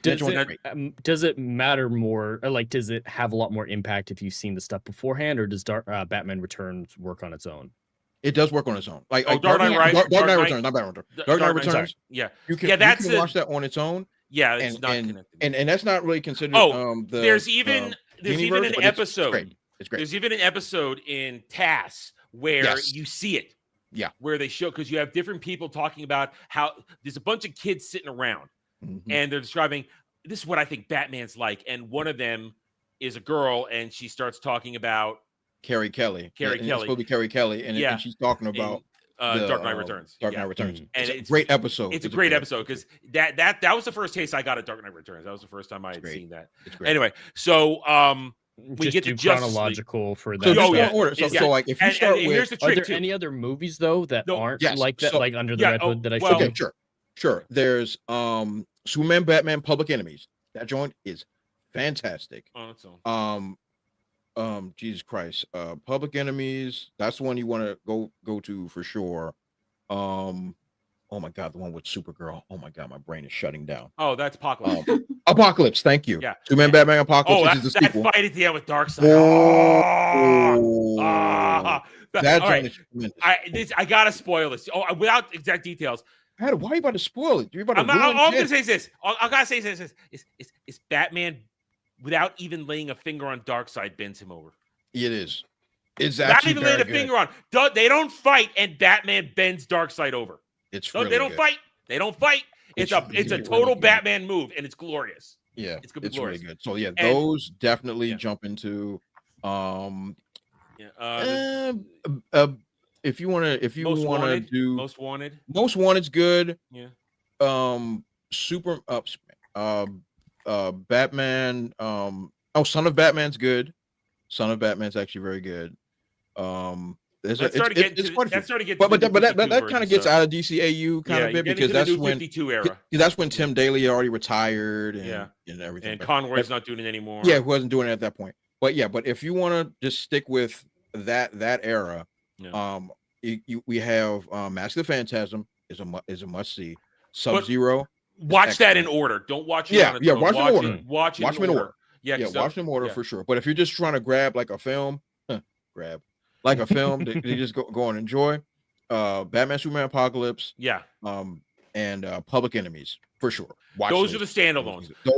And like I said, for the Paul Dini Bruce Timm verse, it's all in order, and it's the watch order is essentially the shows, and then Justice League. But here's the trick. When you get to the end of Justice League Unlimited Season 1, you have to stop before you watch the episode epilogue, and then you go watch Batman Beyond. And then you watch Batman Beyond Return of the Joker. You have to make sure it's the uncut version because there's two versions. Make sure uncut version. And then you watch epilogue, and then you finish up Justice League Unlimited Season 2. And that I need to get this shit written down. I will. You will. No. This is the pros thing because the epilogue of Justice League Unlimited involves Terry McGinnis, Batman Beyond. If you just watch that without having watched Batman Beyond, you'll be lost on the meaning of the entire episode. Yeah. So you will. But you will not know what's going on. All of this and what the standalones Dre told you about, and all of this right here, these are everything you need to have a good time. Literally. Because they in some way, shape, or form, Paul Dini and Bruce Timm get all the original greatness of the comic books and recontextualize it and put it in all those stories in here. You get all the villains. You get all the heroes. You get everything you could possibly want, and it's glorious. And then if you feel like it, you can watch Teen Titans mixed in here too. If you feel like it, it's not required. You can skip that. I like Teen Titans. It's okay. There was a really good opportunity for that to be like a tie-in to Justice League, especially since there was airing at the same time, and they made it their business to be completely separate from it. And I don't like the way they did Slade. I got a lot of issues with Teen Titans. Honestly. I can understand that. That. Point is, I mean, Jed's got a lot of things on his to watch list. Right? I do. So Jed's got plenty to watch for years to come. He's fine. Oh, I like having that problem. I much rather catch up on stuff that I've never seen from the past and watch modern stuff, and I'll be happy forever. So I need to retry Batman the Animated Series. I tried it once in like 2019, and I guess I wasn't really sure what it was supposed to be, and it didn't work for me at first. Like the camp, I wasn't prepared for how campy it was. But I think I'm in a much better mindset for it now. Kevin Conroy. He's my Batman. I hadn't played the Arkham trilogy yet. The only Batman I'd experienced at the point when I did the animated series was the Nolan trilogy and the Michael Keaton through George Clooney movie. So mostly just the movies at that point. But all right, well, I think I can appreciate the animated series a lot more. And the animated series does well with their mainstay characters because all the mainstay characters get 2-part episodes when their arc is being except the Joker. They just dropped the Joker in there. He's in so many times, so it's like just drop in there. But like the Two-Face 2-parter might be some of the best television ever written. Heart of Ice, daytime Emmy Award winner. All right, so it's like those 2-part episodes were absolutely amazing. And then even I think in season 2, if memory serves me right, there was another 2-parter with Mr. Freeze, which is also great. It's just like, man, it's just so much good. There's just too much good in that show. You gotta just start from the beginning and work your way forward. Like it's great. Yeah. So you're gonna enjoy all of it. You're gonna enjoy it all. But you know what we might not enjoy. Oh no, we were having fun, Adam. I know. I asked. I knew you guys needed a little bit of a break. The show must go on, which means we have to keep critiquing things. Before we're gonna have a good gaming discussion. It's gonna be great.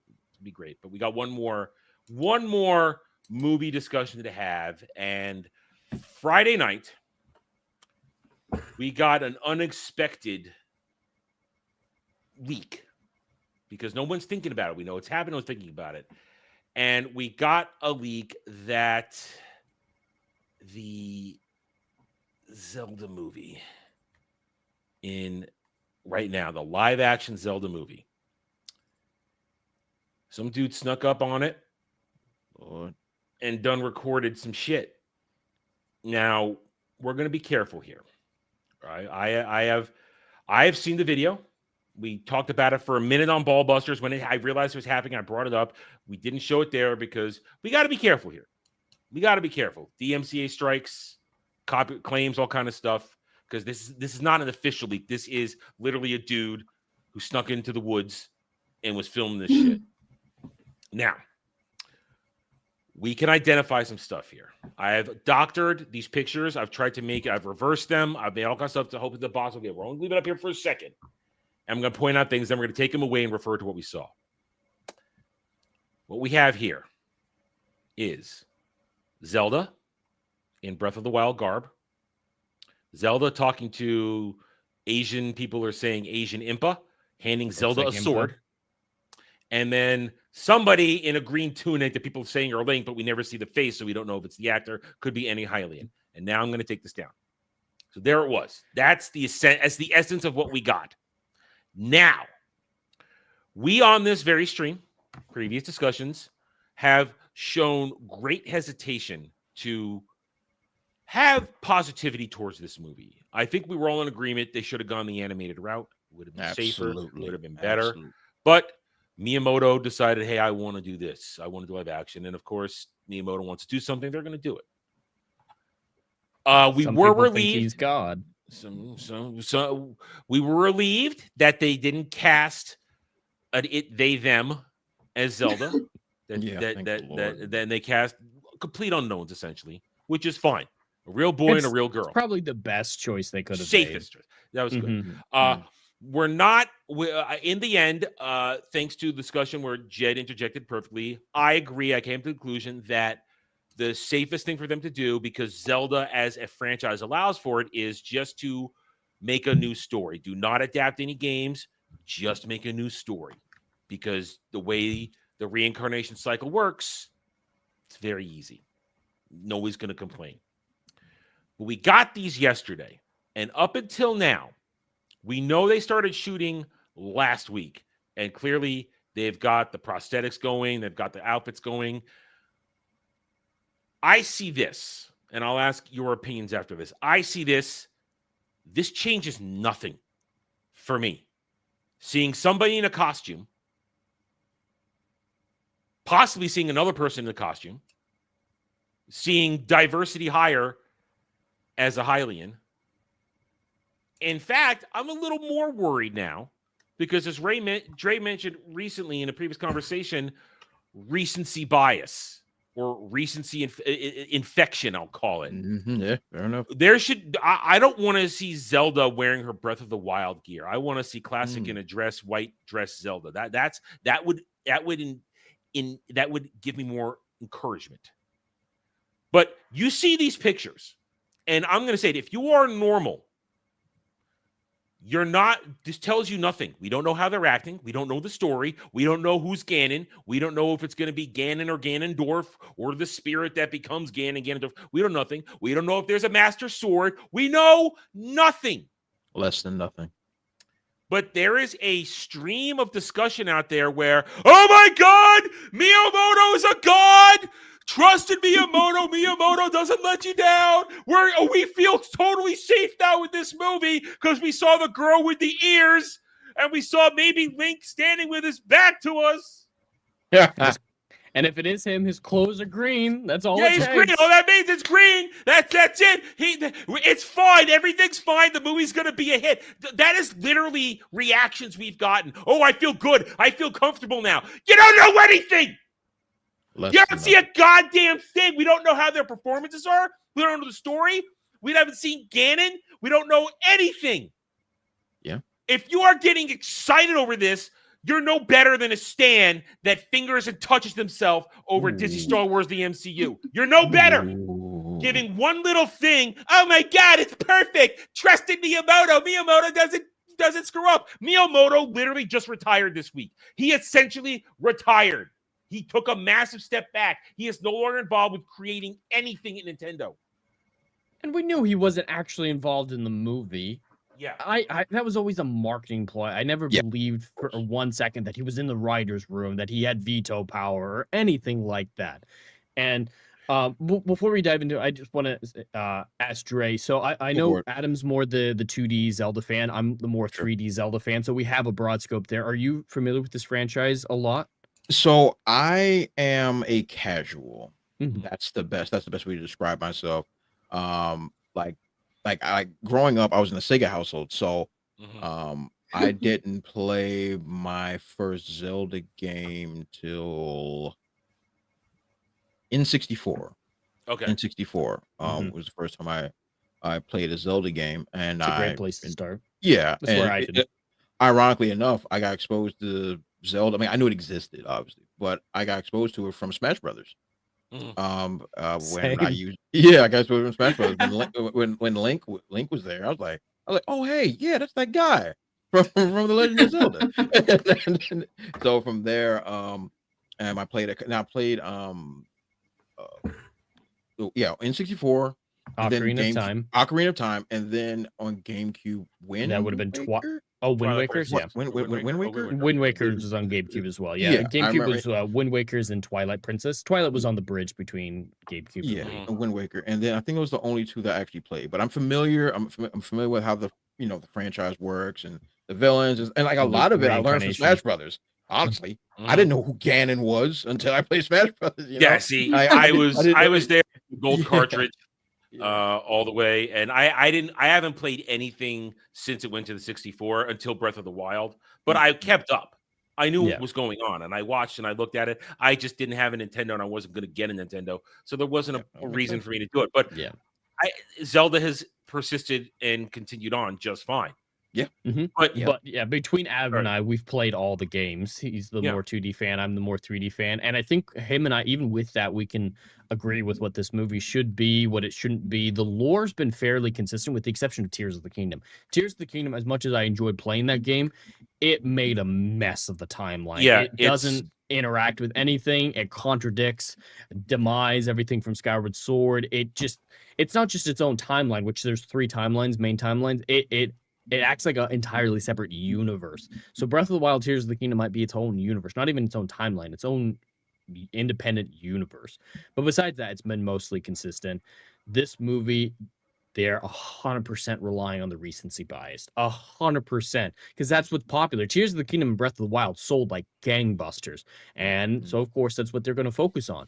When Adam and I think we can both agree, do a mix, because this is a franchise that you can cool elements. Cool elements of all of them, the old and the new, to appeal to both fans like Adam and fans like myself. And with the framework of this franchise, with the reincarnation cycle, you have the perfect opportunity to make a story in the sandbox with these characters without contradicting anything that exists currently. And that allows you to mix these elements in any ratio that you want, put it anywhere in the timeline you want. As long as you're not at the beginning messing with Skyward Sword, you have near complete freedom over it. And that's why I'm very disappointed. I agree, it's all new stuff that we've seen in this footage, but more importantly, we don't know anything. I think the costumes look pretty bad. Zelda's costume looks incredibly basic, and that bothers me. It's Breath of Wild. It's boring Breath of Wild. It's even more so. Like the Breath of the Wild one, it had dynamic aspects of it. It wasn't just a blue tunic. Zelda's tunic in the leaked footage is just straight blue. There's no patterns. There's no embroidery. There's no princess flair to it. It's just really boring. And that's the more thing I focus on. On top of Zelda in the leaked footage is a brunette, not a blonde. It does change a little bit, but I don't know. I don't feel good about this footage, but it can't move the needle because it's so low quality. Yeah. We don't know what's going to happen in post-production. And the Asian Impa thing doesn't bother me at all because, yes, this is an Asian game. Hyrule is supposed to be Europe, but the Kuriko people are kind of separated, and Impa especially has always looked a little alien with really sharp features. I'm just remarking just because it's just because you worry about the motivations. Yeah, motivation, and also why is she handing Zelda a sword? Yeah, and if that is Link, what is he doing? Yeah, Letting all this happen. My whole point of bringing this up is the simple fact that there's more to look at this to feel bad about than to feel good about. And granted, I'm not making a decision. I'm not making, oh, it's going to be bad. I have a feeling they're not going to stick this landing. But there are people, everybody's saying this shows us everything's going to be great and be fine. There's something wrong with that. It's stand behavior. Yeah, you're not even listening to the dialogue. How's the dialogue sound? That's a legitimate thing to base things off of. Or are they going to talk like 2025? We don't know anything. We don't know. Yeah. We don't know. And people saying, oh, they're shooting in New Zealand. That's a good sign. It means nothing. New Zealand is a pretty background. New Zealand is a place to shoot because it has a lot of environments in one place, and you can shoot and pretend you're in a different world. AKA, that's what Peter Jackson taught us when he made Lord of the Rings. But here, there is the bottom line is there is no reason to be as excited for this as some people are, because there's no evidence that any of this is good. There isn't. And what could say, Adam, you're being pretty negative on the things you did see, because that's something I can draw on. And we mentioned it, recency bias. Why is she being handed a sword? Zelda traditionally is not a fighter. She's someone in the background. She's support. And there's so much left to go with this. I mean, they're not going to be done shooting till probably January, February with this thing. And then there's post, and then so we're not getting a trailer for this probably until the end of the summer next year. If we're lucky, it'll release Christmas of next year. No, it's 2027. No, it's releasing in 2027. It is 27. Yeah, then we're not seeing shit for a long time. Yeah. I mean, show me something of Ganon. Who's playing Ganon? Is it Ganon or Ganondorf? I mean, it's going to be The Rock. Oh, Lord. That's what everyone's saying. That out loud. Oh, God. The point is, I find it very unreasonable for people to being so positive. Be positive, fine, but say, "Oh, I'm glad it looks like this," but don't tell me this proves the movie's going to be great. Yeah, don't do that. Prove anything. Just but go. Jed, there hey, are people saying cool. that. I know it's 100%. Yeah, I've seen a lot of those as well. No, just look at the. Oh, it's kind of an interesting link. I kind of leak. I like this. This doesn't bother me. Yeah. That should be the extent of your opinion. And that same level of enthusiasm that I just showed in that little moment there is the same that should be in either direction. Just that's kind of interesting. Oh, that doesn't look great. And that's what I said. For me, that should be the full range of emotions. And for me, I don't trust that it looks like Breath of the Wild. And I don't trust that Zelda's being handed the sword to do something without Link in sight. Well, and all these people who are saying that this is proof aren't making legitimate arguments. Like, you just were there. You had a legitimate thing where you're like, this kind of looks like Breath of the Wild, that costume. You're pointing out actual things and forming an argument. The people that I've seen saying this is great are just, Miyamoto is God. All right, what did you like about this footage? Miyamoto is God. Yeah. Have an argument. Did you like the horses? They actually had real saddles with some plumage on them, and it was kind of interesting. No one's talking about that. Did you like the costumes? Did you like the casting? Did you like the look? All I ever hear is Miyamoto is God. This is amazing. This is incredible. Formulate an argument. There would be more to say if the sword she was handed was the Master Sword. Then there's a conversation to be had. Okay, what's going on there? But no, that was looked like a regular single-edged scimitar of sorts. Super generic, yeah, nothing crazy. The only Zelda games I have played are Ocarina of Time on Nintendo 64 and Breath of the Wild on the Switch. I don't see much in the way of alarm bells in this footage, but again, it's pre-shoot footage, so it was behind the scenes footage, so can't really say, yay, it looks great, or it looks awful. So I have something to say. Okay. And Dragon, I didn't mean to cut you off. I'm sorry, Dragon. Please finish. That's fine. I was like, oh, have I said something I shouldn't be saying? Have I raised eyebrows? No, you're perfect. Go ahead. Yeah. What I'm saying is this: it wouldn't be. it would not surprise me if Zelda is the lead of this film, and it wouldn't be surprise me if she's some warrior princess. It Training wouldn't Link. surprise me. Training Link. It wouldn't surprise me one iota. Now, I don't know if that's what I've seen from the clip from the image. Who knows? It could have just been somebody, just a stand-in. Doesn't matter. We don't know. No, it was her. It was her. But, That was the. no. I'm just talking about as far as the scene is concerned. Oh, I don't know what this. I have no idea. But I can bet good money, that there's a good possibility that some type of girl boss foolishness is afoot. Why else? And this is my thing. Why else put in live action? Why else put this film in live action when we have documentation of the success of the Super Mario movie? Why on earth would you not build from that, give it to Illumination, and make gajillions of dollars? Why not? Because, and you both touched on it, because you have to remain faithful to the source material. Once it starts looking exactly the way, like Mario, Luigi, Donkey Kong, everybody look exactly the way they're supposed to look, people are going to equate with this as, hey, this is the stuff from my childhood, or this is the thing I'm showing my kids that I used to enjoy, blah, blah, blah, blah, blah. The moment you do that, you are now forfeit of your, and I'm using this term very loosely, creativity. You've made this thing live action so that you can tell whatever story you wanted to tell. And I can bet just about anything, the whole dang farm, that there's going to be some girl boss nonsense in this joint. And I'm gonna have to go ahead and offend you, Jed, a little bit. I see this going the way of the Witcher series. Geralt of Rivia, I'm saying it right. Geralt of Rivia being a background character in his own daggone show. Link is not going to be the main character.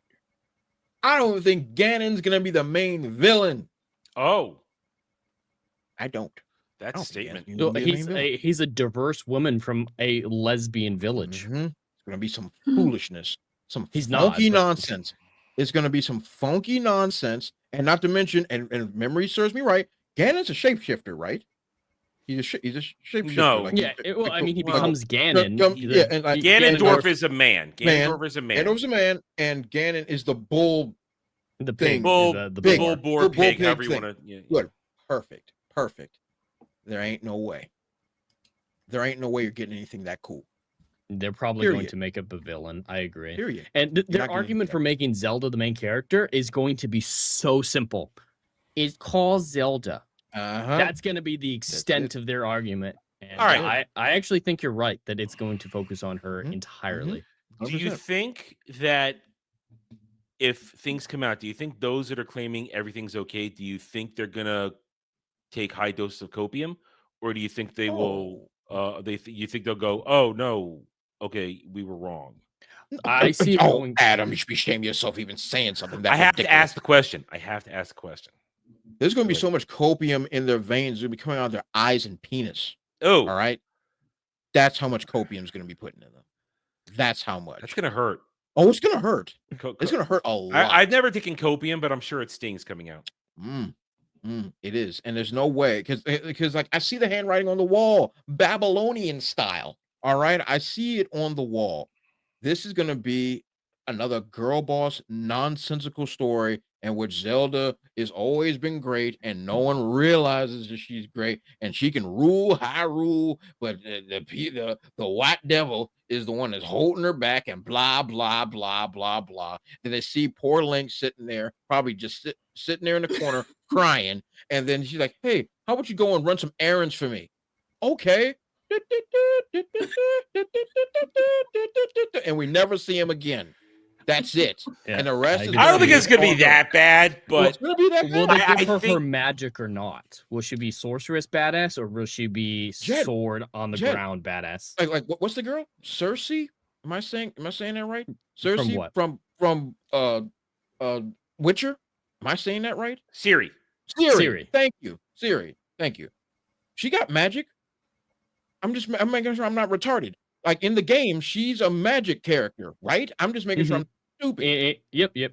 And in Netflix, she is wielding double swords and drop kicking and suplexing and doing all types of martial arts and making sure I'm not retarded. She Right? is supposed to be doing swordsmanship in this point of the story, though. Okay, but throughout this entire show, she's just been a Mhm. swordsman, a butt kicking, slicing niggas. Got it. Here's the kicker. This is gonna be Zelda, plain and simple. I like this isn't technically high fantasy because it's a video game, whatever, all that stuff, but it is. It is going to fall the same way as all the other high fantasy genres have. It's going It's the to new go Wheel of the Time. exact They're same- going. it's Here's going how the I same think. direction. I think what's going to happen with a possibility is it's going to go along a branch we're talking about. They're going to give Zelda more to do than she needs to do. They're going to put her. without question. They're going to put her in situations that she shouldn't be in. She's going to be fighting right next to Link instead of supporting him with magic or using her powers to suppress Ganon and stuff like that. She'll be right there cutting down moblins, cutting down Octoroks, and or if they even put those in there, cutting down the beasties, cutting down all kinds of shit right next to Link. And at one point, Link is there. A Link is there. And he's there. He gonna be gone picking berries at him. He'll be picking No, berries. I don't. He'll be ain't gonna there. be there. He'll be there, but they're gonna make it He'll a go get the partnership. weapon for her to kill Ganon or whatever. He'll drop the Master Sword and she'll pick it up. Yep. She'll get the killing blow. She'll get the heroic moments. Yeah. But to answer your question, with these people who think this film is going to be the greatest thing of all time after a leaked video, I think it's going to go one of two ways. One is it's going to be just like Dre saying, they're going to pretend that it's still the greatest thing ever. And it's like, oh, it's just a different interpretation. Miyamoto is God. Or there will be the select few who see how terrible it is and then rewrite reality to say that Miyamoto was never involved. They'd be like, see, he retired, so he wasn't actually there. So that's what the problem is. Yes, it's a bad movie. I was wrong because I thought Miyamoto was involved. Here's what I think. I think this movie's going to be mid as fuck. In the end, I think realistically, it's going to be mid as fuck. It will not achieve the potential that it should have achieved if they had animated it and not tried to live action it. And there's going to be debate. Now, if we're wrong, we will say we are wrong, but we are 2 years away from, at least a year and a half away from any sort of real release trailer, true production footage, stuff like that, promotional crap, marketing. We're a long way away. And what's going to make it even weirder is that I very much doubt there'll be a Zelda game released alongside this, even hype it up at all. Because they don't even have that. Unless the Switch 2 people want to there's not even a sniff of a Zelda game. We don't even, I mean, there's no sniff of anything being worked on. Hyrule Warriors is coming out. People are already unhappy with that because it's really effing with timeline and shit. Even worse, apparently. What I'm hearing. I don't care. But what I'm hearing. But they're not technically canon, but it's confusing. Dragon Lady, you may go. Yeah. Good night. So this movie it's a wait and see. As we said, the whole point of me want to talk about this is to say what we saw is not enough to make a real ruling on anything, good or bad. You can take what you see and go, like Jed said, have the little bit, I'm not sure about this. I don't like that I see Breath of Wild. Or you could say, oh, I like that I see Breath of Wild. I like pointy ears. I like that I think I see Link.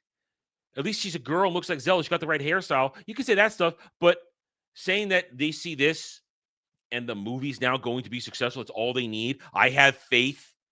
No. And to the amount of standing that's going on, it's you are no better. I'll say it again. You are no better than a Disney stan or an MCU stan that is coping with so little. So we did mention mountains out of molehills. Yeah. There's not. This is to use the term. This is a nothing burger. These leaks are nothing burgers. Really, they aren't. I don't like what I see in there. Disaster, and it doesn't spell success. It literally is a non-entity. Yeah, I don't like putting Breath of the Wild, and that's about all I can say. But I do want to say this. Let's talk some gaming with the remainder of the show. We got one cool announcement and one thing that is just hilarious to me. Let's go with the coolness first. Where is it? Did I leave it up here? Where did the article? I think I might have deleted it. Shit. Anyway, let me get it back up. Oh, here it is, right here. Okay, I'm not an idiot. Okay, we're all gamers here of various shapes and sizes. We all use different platforms, different ways to do stuff. We're all interested in different things. But one thing is for sure, we want our games. We want good access to our games. Absolutely. Now, access to games requires money. Yes. Especially to new games. Some things can be pirated. Personally, I don't pirate games. I will emulate old school games I have in the past. That's because they don't exist anymore. They don't exist. Yeah, when you have no other options. NES games. You got to emulate those. And I've done that. NES, Super NES, way back in the day. I haven't emulated in years, but you know what I'm saying. Same. So we look around. You can see I've got a PS5. I'm clearly on a computer right now. I've got a Switch in a bag somewhere in the front hall. Has it still not come out of the bag since my wedding? Well, the bag moved to the living room. Oh, God. It's still in there. It's still in the laptop bag. So you're not a Nintendo shill, it sounds like. No, I'm not. But we're not here to talk Nintendo. What we're here to talk about is another, what I think is a really good idea for someone like me, who at this point in time, I don't have a lot of money to spend. And I limp along when it comes to PC gaming with what I got, with the combination of things I do. But I don't have access to a lot of games that I could play with people or stream.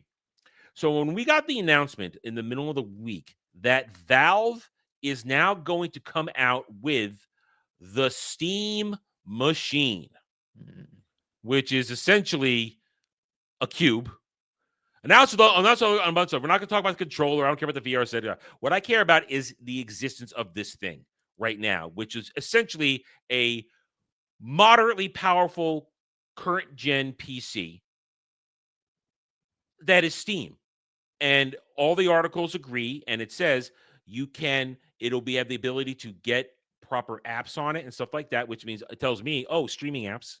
That's what I hear. Life easy. It can have a whole OS on it. It can operate as an actual computer. You can plug a mouse and keyboard. Without Windows. You can install Windows on it, but it runs on a Linux natively, but it's compatible with all the different OSs out there. You can do whatever you want. There's the Steam OS or the Linux that it comes with. You can put Windows on it. That's really easy for most people.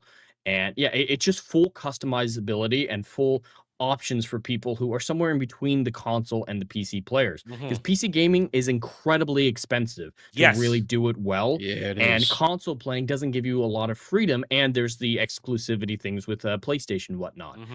This, I think, is a great idea. I agree. The name of it, I think, is a problem. I would have gone with Steam Engine as a 1800s history joke. Bravo. But I just think that way, or at least call their Steam OS the Steam Engine, so the Steam Machine runs on a Steam Engine, something like that. But I'm just a history nerd like that, I guess. But you're going to be able to mod this. You're going to be able to transport it easily because it's only 6 inches cubed. It's this big.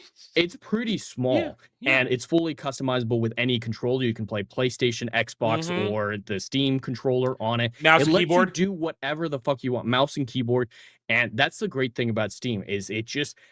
The company never wants to tell you how to do this. They're like, we'll give you as many options as we can, but we'll also leave the door open for you to customize it even further, add in your own software, add in whatever you want.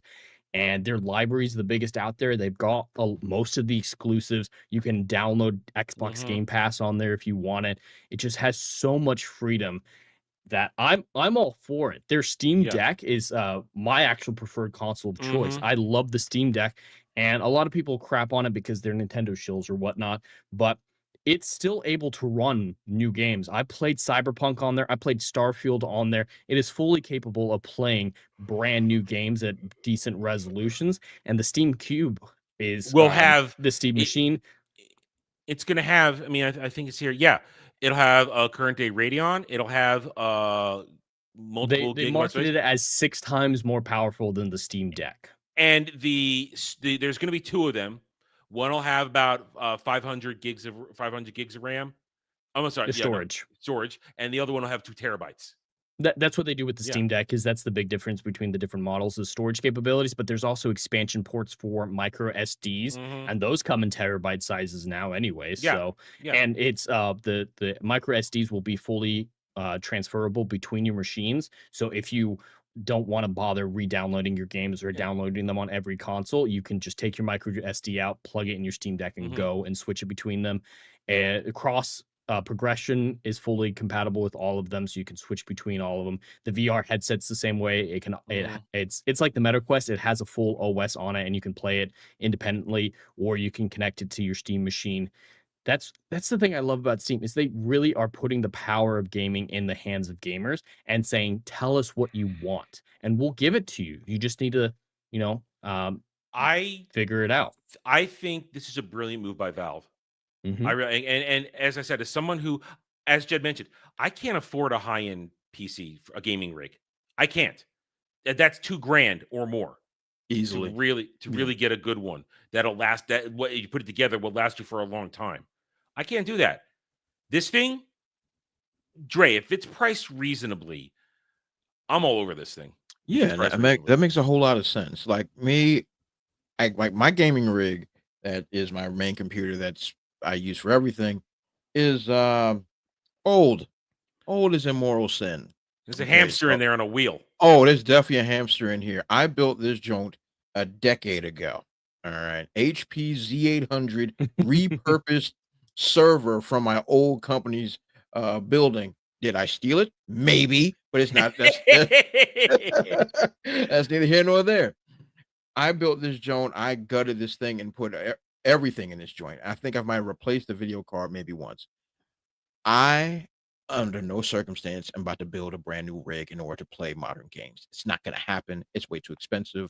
I got big. I don't know how to. It's not gonna do. Yeah, well, Adam, in your case, you don't know how to. Yeah. So individuals that want that opportunity to experience high-end computer gaming, I think this is a brilliant idea as long as it's priced right. $400 to $500 is the rumor. I think if it gets there, that nails it.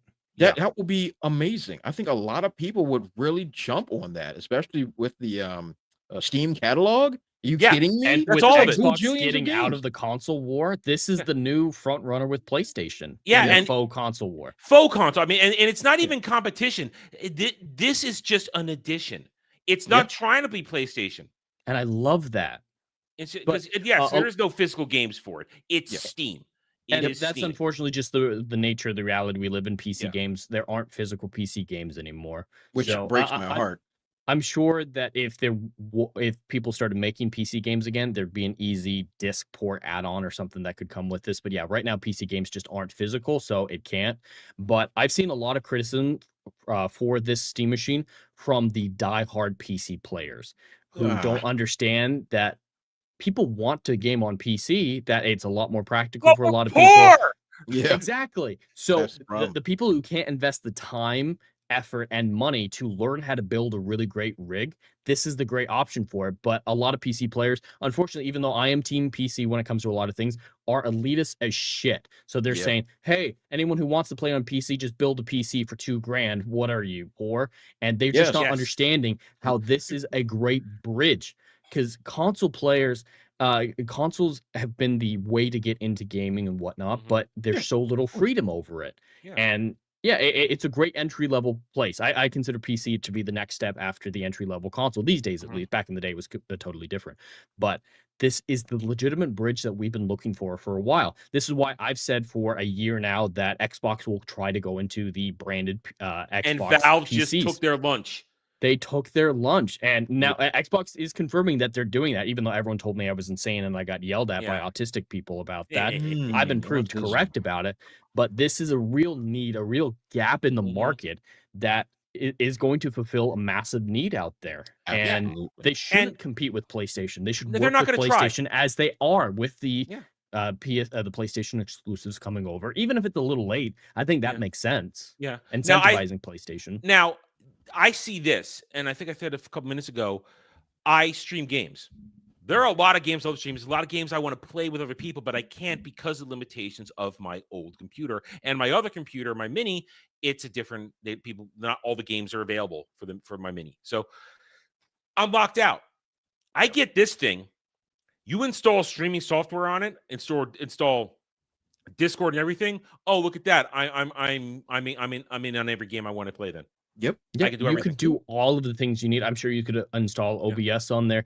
Yeah. If you go that far, I would recommend putting Windows on it, but you can do it with Linux if you're Yeah. familiar enough with that concept. Yeah. Oh well, probably not. I mean, if it is capable of running Windows, unfortunately, I'd probably have to get 11. Finally, Unfortunately, yeah. I have to get 11. But as a streamer, as a gaming streamer, or at least wanting to do the co-op with everybody at times, maybe I'm not going to stream a game.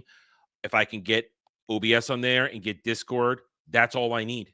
You get that operating system, and you we're could ready put to your go. editing software on there. This is legitimately an actual PC. People can I just plug use in this the as a fucking plug in the computer. Elgato. We're good to go. I'll just switch the Elgato from one to the other. I mean, that cable's plugging in things very easy. But I can put it not here. I'm going to get a different desk. I hate this desk.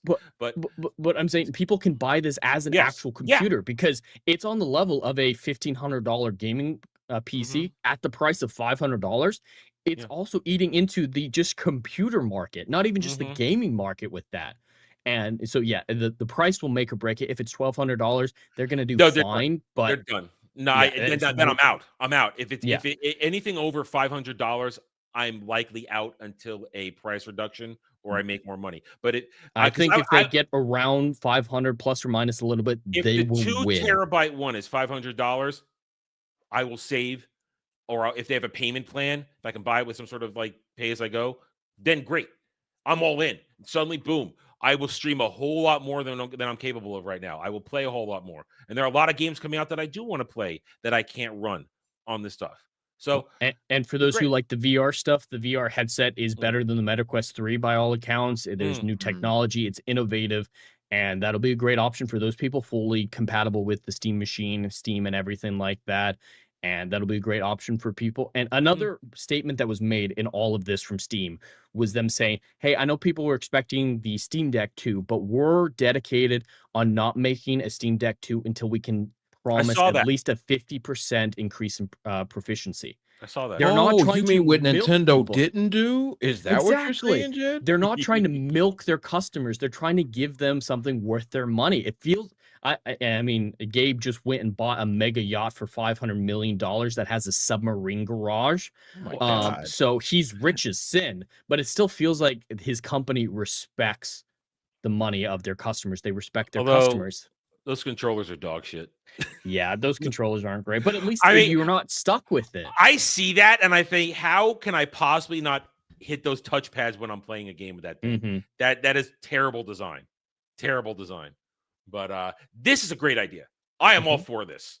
Yeah, and it would be great for me as a gamer. It would be great for me because there's no way in hell, let's say channel takes off miraculously bigger than it has ever been recently. There's no way I'm going to be able to get a gaming rig anytime soon.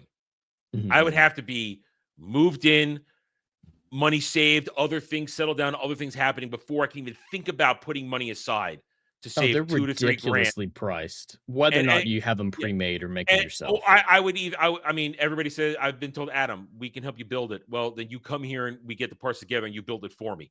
I said this earlier in the week when this first came out. I know my limitations. I am not capable of putting hardware into a tower. That is as delicate as I can be with food and stuff like that. That is not where my talents lie. And you could try and walk me through it. I'm still not going to want to do it because I don't want to break anything. True. No, and that's fair. That's why this is fulfilling a great need out there. It is. Because not everyone, even myself, who I work in IT, I don't love the idea of building a computer. The idea doesn't appeal to me.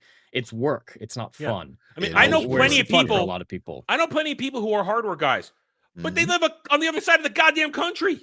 That's you can't help correct. me right now. That's true. When the biggest criticism you have for the Steam machine is PC elitists saying, hey, just buy a $2,000 computer instead, and making fun of the name, you're in a great position. Yeah, you're in an incredible position. I don't know if you've seen, the name's been memed. For those who don't know, the CEO of Valve, his name is Gabe, and everyone loves Gabe. So they're calling it the Gabe Cube. Gabe Cube. Gabe Cube. I think. That's what it is. I mean, that's a really good idea. I think there's still room for a new name. It's lovable memeing though. It's not, oh, this is gonna be dog shit like the Xbox KFC console or whatever that was. I Those still were think there's a room for a name loving- change. There's still room Yeah. for them to change the name. They don't. This might just be the launch announcement. I mean, they might come up with something different. They can't call it the GameCube. Yeah, they can't call it the game.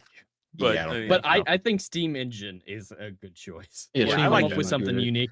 And there are rumors that Half-Life 3 will be a launch That- title with this. That'll be I huge. think that'll be I like Half-Life. For great. Half-Life fans, Because yeah, that'd they be haven't huge. made a game in a while. They've been focusing on Steam Valve, so I think that would be a great choice. You need to have launch titles, and that offers something unique. Unlike Switch, which gave us Mario Kart World. Wow, we just had a Mario Kart that works well, that looks almost identical. Whereas with Half-Life, at least, even if it's the lone launch title, it's a franchise that we haven't seen in a decade, that people Yeah. love, that have been waiting for. There's anticipation for Mhm. it. It obviously not to the same level, but if the PS6 launched with GTA 6, it's more closer to that Yeah. than Mario Kart World with the Switch. So if you're going to launch with a single exclusive title or launch title, you got to make it a damn good one. And I think Mhm. Half-Life 3 would fulfill that criteria. I agree. I think this is good positive news. On the other side, our last topic is not so much negative for us, but I'm happy to point and laugh at this crash and burn that is Call of Duty Black Ops 7. Oh boy. I'm not a COD player. No. I played maybe a couple of the World War II ones, or I played Medal of Honor Yeah. back in the day, but I don't play COD. I'm not an FPS guy. I'm not into doing these maps where people just shoot, run around, and kill each other for their kill counts or whatever. I'm not into that. But I keep abreast of what's going on, and I love them. I've always enjoyed the conversation of what's going to be the COD killer, because I had the same conversations. What's going to be the WoW killer and stuff like that. Mm. Here's first thing: nothing's ever going to kill something that gets gigantic and huge, except itself. Yep. And in the end, what we have here is we didn't need a COD killer because COD has killed itself now. Yep. Black Ops 7 dropped a couple of days ago, and predictably, it's a disaster. I don't think we have we ever seen the likes of this disaster before, where it has fallen apart. Now, I don't have every video I could find. There's one more video I'll describe it to you that I couldn't find. I saw it, but this is, of course, no audio here. Just playing this real quick. This guy's getting absorbed by a giant bioplant. This is not zombies. This is the regular main campaign. Yeah, he becomes Poison Ivy. And then I think they have to fight this guy in there. So this is Call of Duty, a war simulator game. And then, yeah, there's like Galactus And then fight. there it is right here. There it is. That's him, the same guy, I think. I mean, and how is this even a fight? Is he even hitting anybody? He's just going, "Ah." What is this? The only They're out of Call of Duty- ideas, bro. They're out of They're- ideas. It's a new creative direction, as they put it. But They here's the feel thing. like it. Direction. This is what the game looks like in the campaign. I have seen some people play the PvP, the competitive stuff. It's trash too, apparently. People just sliding and jumping all over the place, which is It's sad and Fortnite. pathetic. It's Fortnite. They don't want to be Call of Duty anymore. They want to be Yeah. Fortnite. But Fortnite is already Fortnite and does it better. Mhm. Yeah. So we have this, and then there's the other side of this. There were rules that came out with this. Apparently, it is, if you're playing the campaign, there are no safe checkpoints. Mm-hmm. Jed, you told me that it's meant to be played with 4 people, but if you're not playing with 4 real people, your NPCs don't join you. It's just you. Yep. So the single player campaign is online only, no saving, Online no only. pausing. Oh, Lord. It's designed to be played with multiple players instead of a solo campaign. It's designed to be played multiplayer. And if you don't play it multiplayer, you don't get your team filled in. So you're screwed going against these fights that are meant for multiple people with the solo person. And you can get timed out for inactivity. Right here. So Yeah. Dre, because you can't pause, you might try to find a corner and be like, all right, I'm going to hide in this corner and I'm going to go pee. If you're Yeah, of gone for course. too long, it will kick you and you will That- lose your progress. That That's pee crazy that pee talk. turned into a poo, and now you're out of luck. Yeah. You're out of luck. That's crazy. And mind you, it is online, so it's watching you poo. Because that This is a Xbox single Online player campaign. This should be offline. Yeah. I hate games that require an online connection when it's not even remotely needed. That pisses me off. And yeah, I've only ever played Call of Duty Black Ops 2. That's the only one I've really played. The campaign for that one I really, really enjoyed. It's weird for me to just have that isolated experience and then somehow act like this is in the same franchise. It's a little bizarre for me, Yeah. even as a mostly an outsider. And here we are. How do I put this? The landscape of competitive FPS gaming, military FPS gaming, it's busy right now. There's a lot going on. This launched in the midst of some heavy competition that launched before it. How do you guys think it's doing? What do you think it's doing? I don't think it's doing well. I don't think. I don't think Call of Duty is doing as well as it used to be anyway. But too much competition for sure. All right, so we got Steam charts here. I just refreshed this. Counter-Strike 2, number 1. A lot of people playing. And now this is PC only. We're not talking console, but let's be honest, there are more PC players than console players. So I'm going to take this snapshot and go with it. Dota 2 still has a lot of people playing it. Yep. PUBG Battlegrounds, I don't know what that is. Arc Raiders, brand new extraction shooter. We talked about a little bit. Yeah. I have watched enough gameplay of that. I have no interest in it. It is just definitely not my thing. But it's down. People having fun. It's down about half from its all-time peak, but people are still having a good time. They're having a good time. No negativity surrounding that. Battlefield 6, holding on. Finding its little, it's dipped to where we thought it would, but it has some problems too. I hear some people are complaining about maps, this and that, whatever. But it's chugging along. In a comfortable position. Yeah. So let's keep going down here, and this stupid ad is blocking the numbers. But Apex Legends, Rust, Wallpaper Engine. What is that? I don't know. Bongo Cat, Delta Force, Escape from Duck-Off, Path of Exile, GTA 5, War Thunder. War Thunder, that's planes or ships, I don't remember. Warframe. But all these things. Stardew Valley. I don't recognize a lot of these. Stardew Valley. I didn't even know people were still playing Warframe. Good lord. Oh, I know people playing Warframe. Yeah. Silly game called Repo. Marvel Rivals, way down from where it was. Way down. GTA, more GTA 5, Europa Universalis 5, that just launched, and that's really niche. That's grand strategy niche. You'd like that or not? Crosshair. Okay, we're 25 in. I don't see Black Ops 7. It's not even close. All right, let's go over here. Let's see if we can find it. VR chat, EA Sports VD, Baldur's Gate 3 still holding on. Peak. They were playing that like retards in Discord last night. Pal World. I'll be playing Power World again in January when it leaves early access and Kel resets the server. Civ 6. I don't see Black Ops 7. There's nowhere to be seen. We're 50 in. This is current in the moment today. Steam charts. Am I doing something wrong here? No. Am I using it wrong? I don't think so. I put it into Google. And I clicked on the link. And let's go one more. If it's going to show up or some Cyberpunk 2077, The Sims 4, Terraria, OBS Studio. OBS. More people are using OBS Studio. Elden Ring. Where is it? It's nowhere to be seen. Valheim? Let's go all the way to 100. Let's see. Let's go all the way there. I'm looking. I'm really hoping it'll show up here now, just because I want to make the point. No, it's nowhere to be seen. Yep. Not in the top That means 100. nobody's That's why. on PC. Nobody's playing this. 100 in Steam charts. Top games by current players. Nobody's playing this game. More people are playing Helldivers 2. It's true. All so right, unless go ahead. It looks like the problem is they combine all the Call of Duty games into one. I'm looking at the other you are? Steam charts.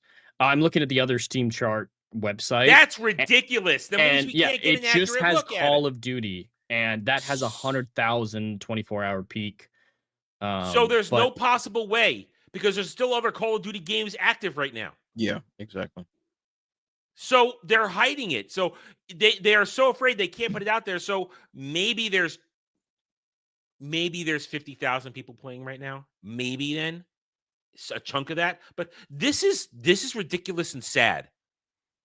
But once the king of the FPS is now this, it killed itself. Nothing needed to kill Call of Duty. Call of Duty killed itself. Yep. And this is what happens when you don't innovate, when you just try to meet your yearly launch or try to just appease a certain type of the fan base, and you don't even do the thing you're known for, your straight up competitive thing. That's not even good. So in the end, is this the end of Call of Duty? Is it done? It's never gonna be the end. These games are too cheap. Mhm. I mean, these games cost nothing to make. Call of Duty is the same as Madden or FIFA or any of them other games. It's literally copy and paste. Mhm. They take the root of whatever game it was previously, literally just copy it and put it onto the next disc. The level of creativity design in these joints are absolutely nothing. It's gonna cost nothing to make. So yeah, they'll keep Okay. on making this game. But eventually somebody is gonna have to wake up and smell the cat litter box. You know what I mean? It's like, yes, I remember when Call of Duty used to be the king of the FPS. I used to play the last one I played was Call of Duty World at War. Which I had that one. my God, how long ago was that? 15, I 15 years saved ago? I saved my sergeant from getting killed in the end. At the end of that, I saved. Oh, at the end of it? I reloaded it dozens of times to try and save Sarge, thinking I could do it, and then I did do it, and I got a trophy for it. It made me happy. Yeah. So that was the last one I played, and that game was actually very, very good. That was when you're fighting the The Axis. Japanese, The Axis, the yeah. Japanese, the Axis Yeah. powers, Yeah. and that game was very, very good. I really enjoyed it, and it was actually at the time innovative. Mm-hmm. After that, it's all trash. Mm-hmm. It's been trash for at least the last at least 10, 12 years. It's been garbage. How many Black Ops can you possibly have? You know Well, what I'm saying? apparently 7. Yeah, you know what I mean? Like this just like it's gonna keep coming out, but the times have changed. Shooters have changed. People Mhm. are into Fortnite and PUBG for some bizarre reason, and how shooters function. What was that used to be called? Like the COD Bros. The Mm. COD Bros. They've lost all their power. Like it's not a thing anymore. Being like, oh man, look at my kill death ratio. I hate 10 to that. 1. I Yeah. hate that. Oh my God. That's not an achievement. It means you run around, you get killed, you run around, you kill somebody else. It's not, and that's sounds why I had a so problem. boring. It Yeah. is boring. You just run around and just bust caps. I That's why I'm glad like, I never was an FPS player. yeah, you're not missing anything. Like the only FPS that I enjoyed over the last maybe I would say at least 2 years or so has been freaking oh my God, my brain. Starship Troopers. That's the Yeah. only one that I've really enjoyed. I actually got back to playing it. We played it 2 last days ago. weekend. We played it last It's- weekend. We it's went a on lot the of ship. fun. We went on the ship and everything. They added some new content. Yeah, We they were added there. they added content, and Yeah. like it's my And we first got time our jumping asses back on it. kicked. It's my first time jumping on it in like I don't know A before my year. son was born. Yeah. So I jumped on Friday. I had the time of my life. I was like, Yeah. oh my God, we got new Now, content. We got new stuff. It was great. last Saturday we played it. It was a bag of mixed nuts because we did a little good, we did some really bad. So we got our asses kicked a couple times, but we had fun. It was a good time, and the ship, being on the ship, it was good. It was creepy. It was fun, and I like here. It's right here. Boom, it's right here. So I like Storm Troopers, but Jay, you went to my next point. I want to team up with the boys, and I have want a good time. Yeah. I don't want to be running around against some goddamn sweaty who is more worried about their kill death ratio or cheating to win Yeah. than accomplishing something. That's why I think people like games more like Helldivers, like Starship Troopers. We want to team up and we want to have a good time. We don't want to worry about jumping, sliding. It's an F word. People, like I want to say it. We're on the stream here still, but you know what I'm talking about. Indeed, I hate this stuff. I don't want to do that. I want to team up and win. I want to accomplish something, and there's no accomplishing this. And even if you're playing with other characters, I couldn't find the video. One of the characters is a strong, big black woman who's got a prosthetic arm and a prosthetic leg, who will, in a cutscene, jump in front of you and block tires and rebar and giant steel beams with her prosthetic arm and leg while you stand there cowering, two men hugging each other in fear. Yeah, as if her body, it doesn't matter that her body's still human. Just a metal arm is enough to protect a whole person and two other that's her people right there. standing behind That's her right there. That's the character right there. Show for a second there while they're talking to each other. So this and I have a bias against that woman because she was in The Expanse and horribly miscast. This is this is deserved. In the end, this is deserved. Call of Duty gets what it asked for. It gets the remaining player base that it has, and it gets the collapse like it does. And I think Dre is right. It's never going to go away. There's always going to be the people who are going to buy it every goddamn time. But it's gonna be a shrinking base because there are bigger, better, more games to play out there. People are having more fun playing Battlefield 6 and Ark Raiders than this. And good. At least those games are innovating. People having fun. All right, we're done. It's kind of a weird final topic, but that was the gaming news that happened this week, the big one. Oh, and we're not adding in Ubisoft? Oh, well, that's kind of economics more, where Ubisoft. Good, just worthy of a mention. Ubisoft is doing so poorly that they begged the New York Stock Exchange to remove them from trade until they could fix things right now. And they delayed their quarterly report, their quarterly earnings with their stockholders. They're hiding their numbers. Tencent is not happy. Tencent's not happy, and I think this is when a lot of the Assassin's Creed Shadows stuff was going to come out and really show how terribly it did. So, yeah, I think we needed to at least mention it because there's a lot of rumors what's going on. Some people think that there's going to be a takeover, like Tencent's going to purchase more of the company or something like that, or get out entirely.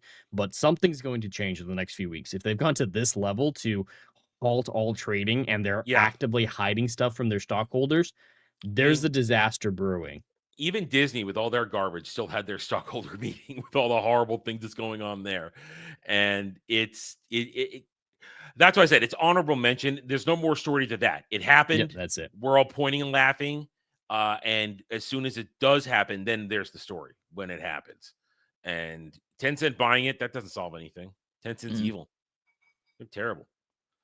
Yeah, so good luck, Ubisoft. We'll be here to watch that fire burn when it happens. Other than that, though, we're done. We're going to wind it down. Let's say our farewells and be on our merry way. Jed, what's your week look like? Well, everyone can find me on YouTube at Hollywood Scholar, just regularly scheduled live streams for this week, ending in Saturday Night Drive-In this Saturday, but Adam will talk more about that. I just want to end off the Ubisoft topic by saying, wouldn't it be a beautiful world if Ubisoft liquidated, sent their IPs to the four winds, and the people who made Expedition 33 ended up getting Assassin's Creed. Ooh. Since they were Ubisoft people working on Assassin's Creed to left. They just made enough money, didn't they? And I'm sure they get some investors. That's my ideal situation. Those very creative individuals get their hands on Assassin's Creed again. They would make a incredible game. They get their baby back.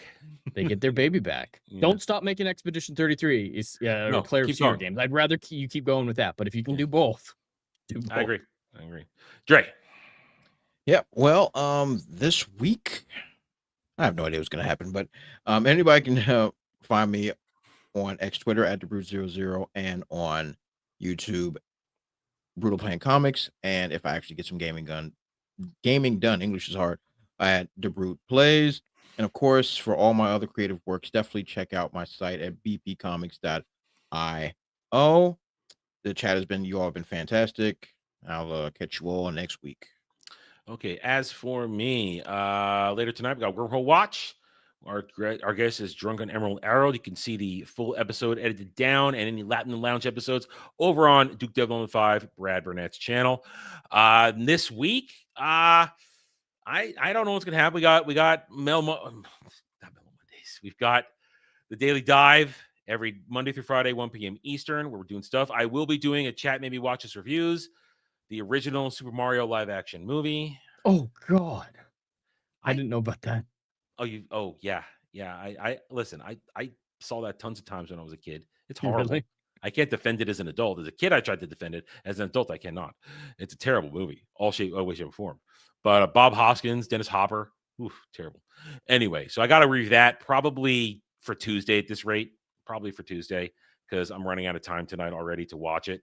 But then rest of the week, I don't know what personal gaming I'm going to be doing. I'm out of games to stream at the moment. I really got nothing left.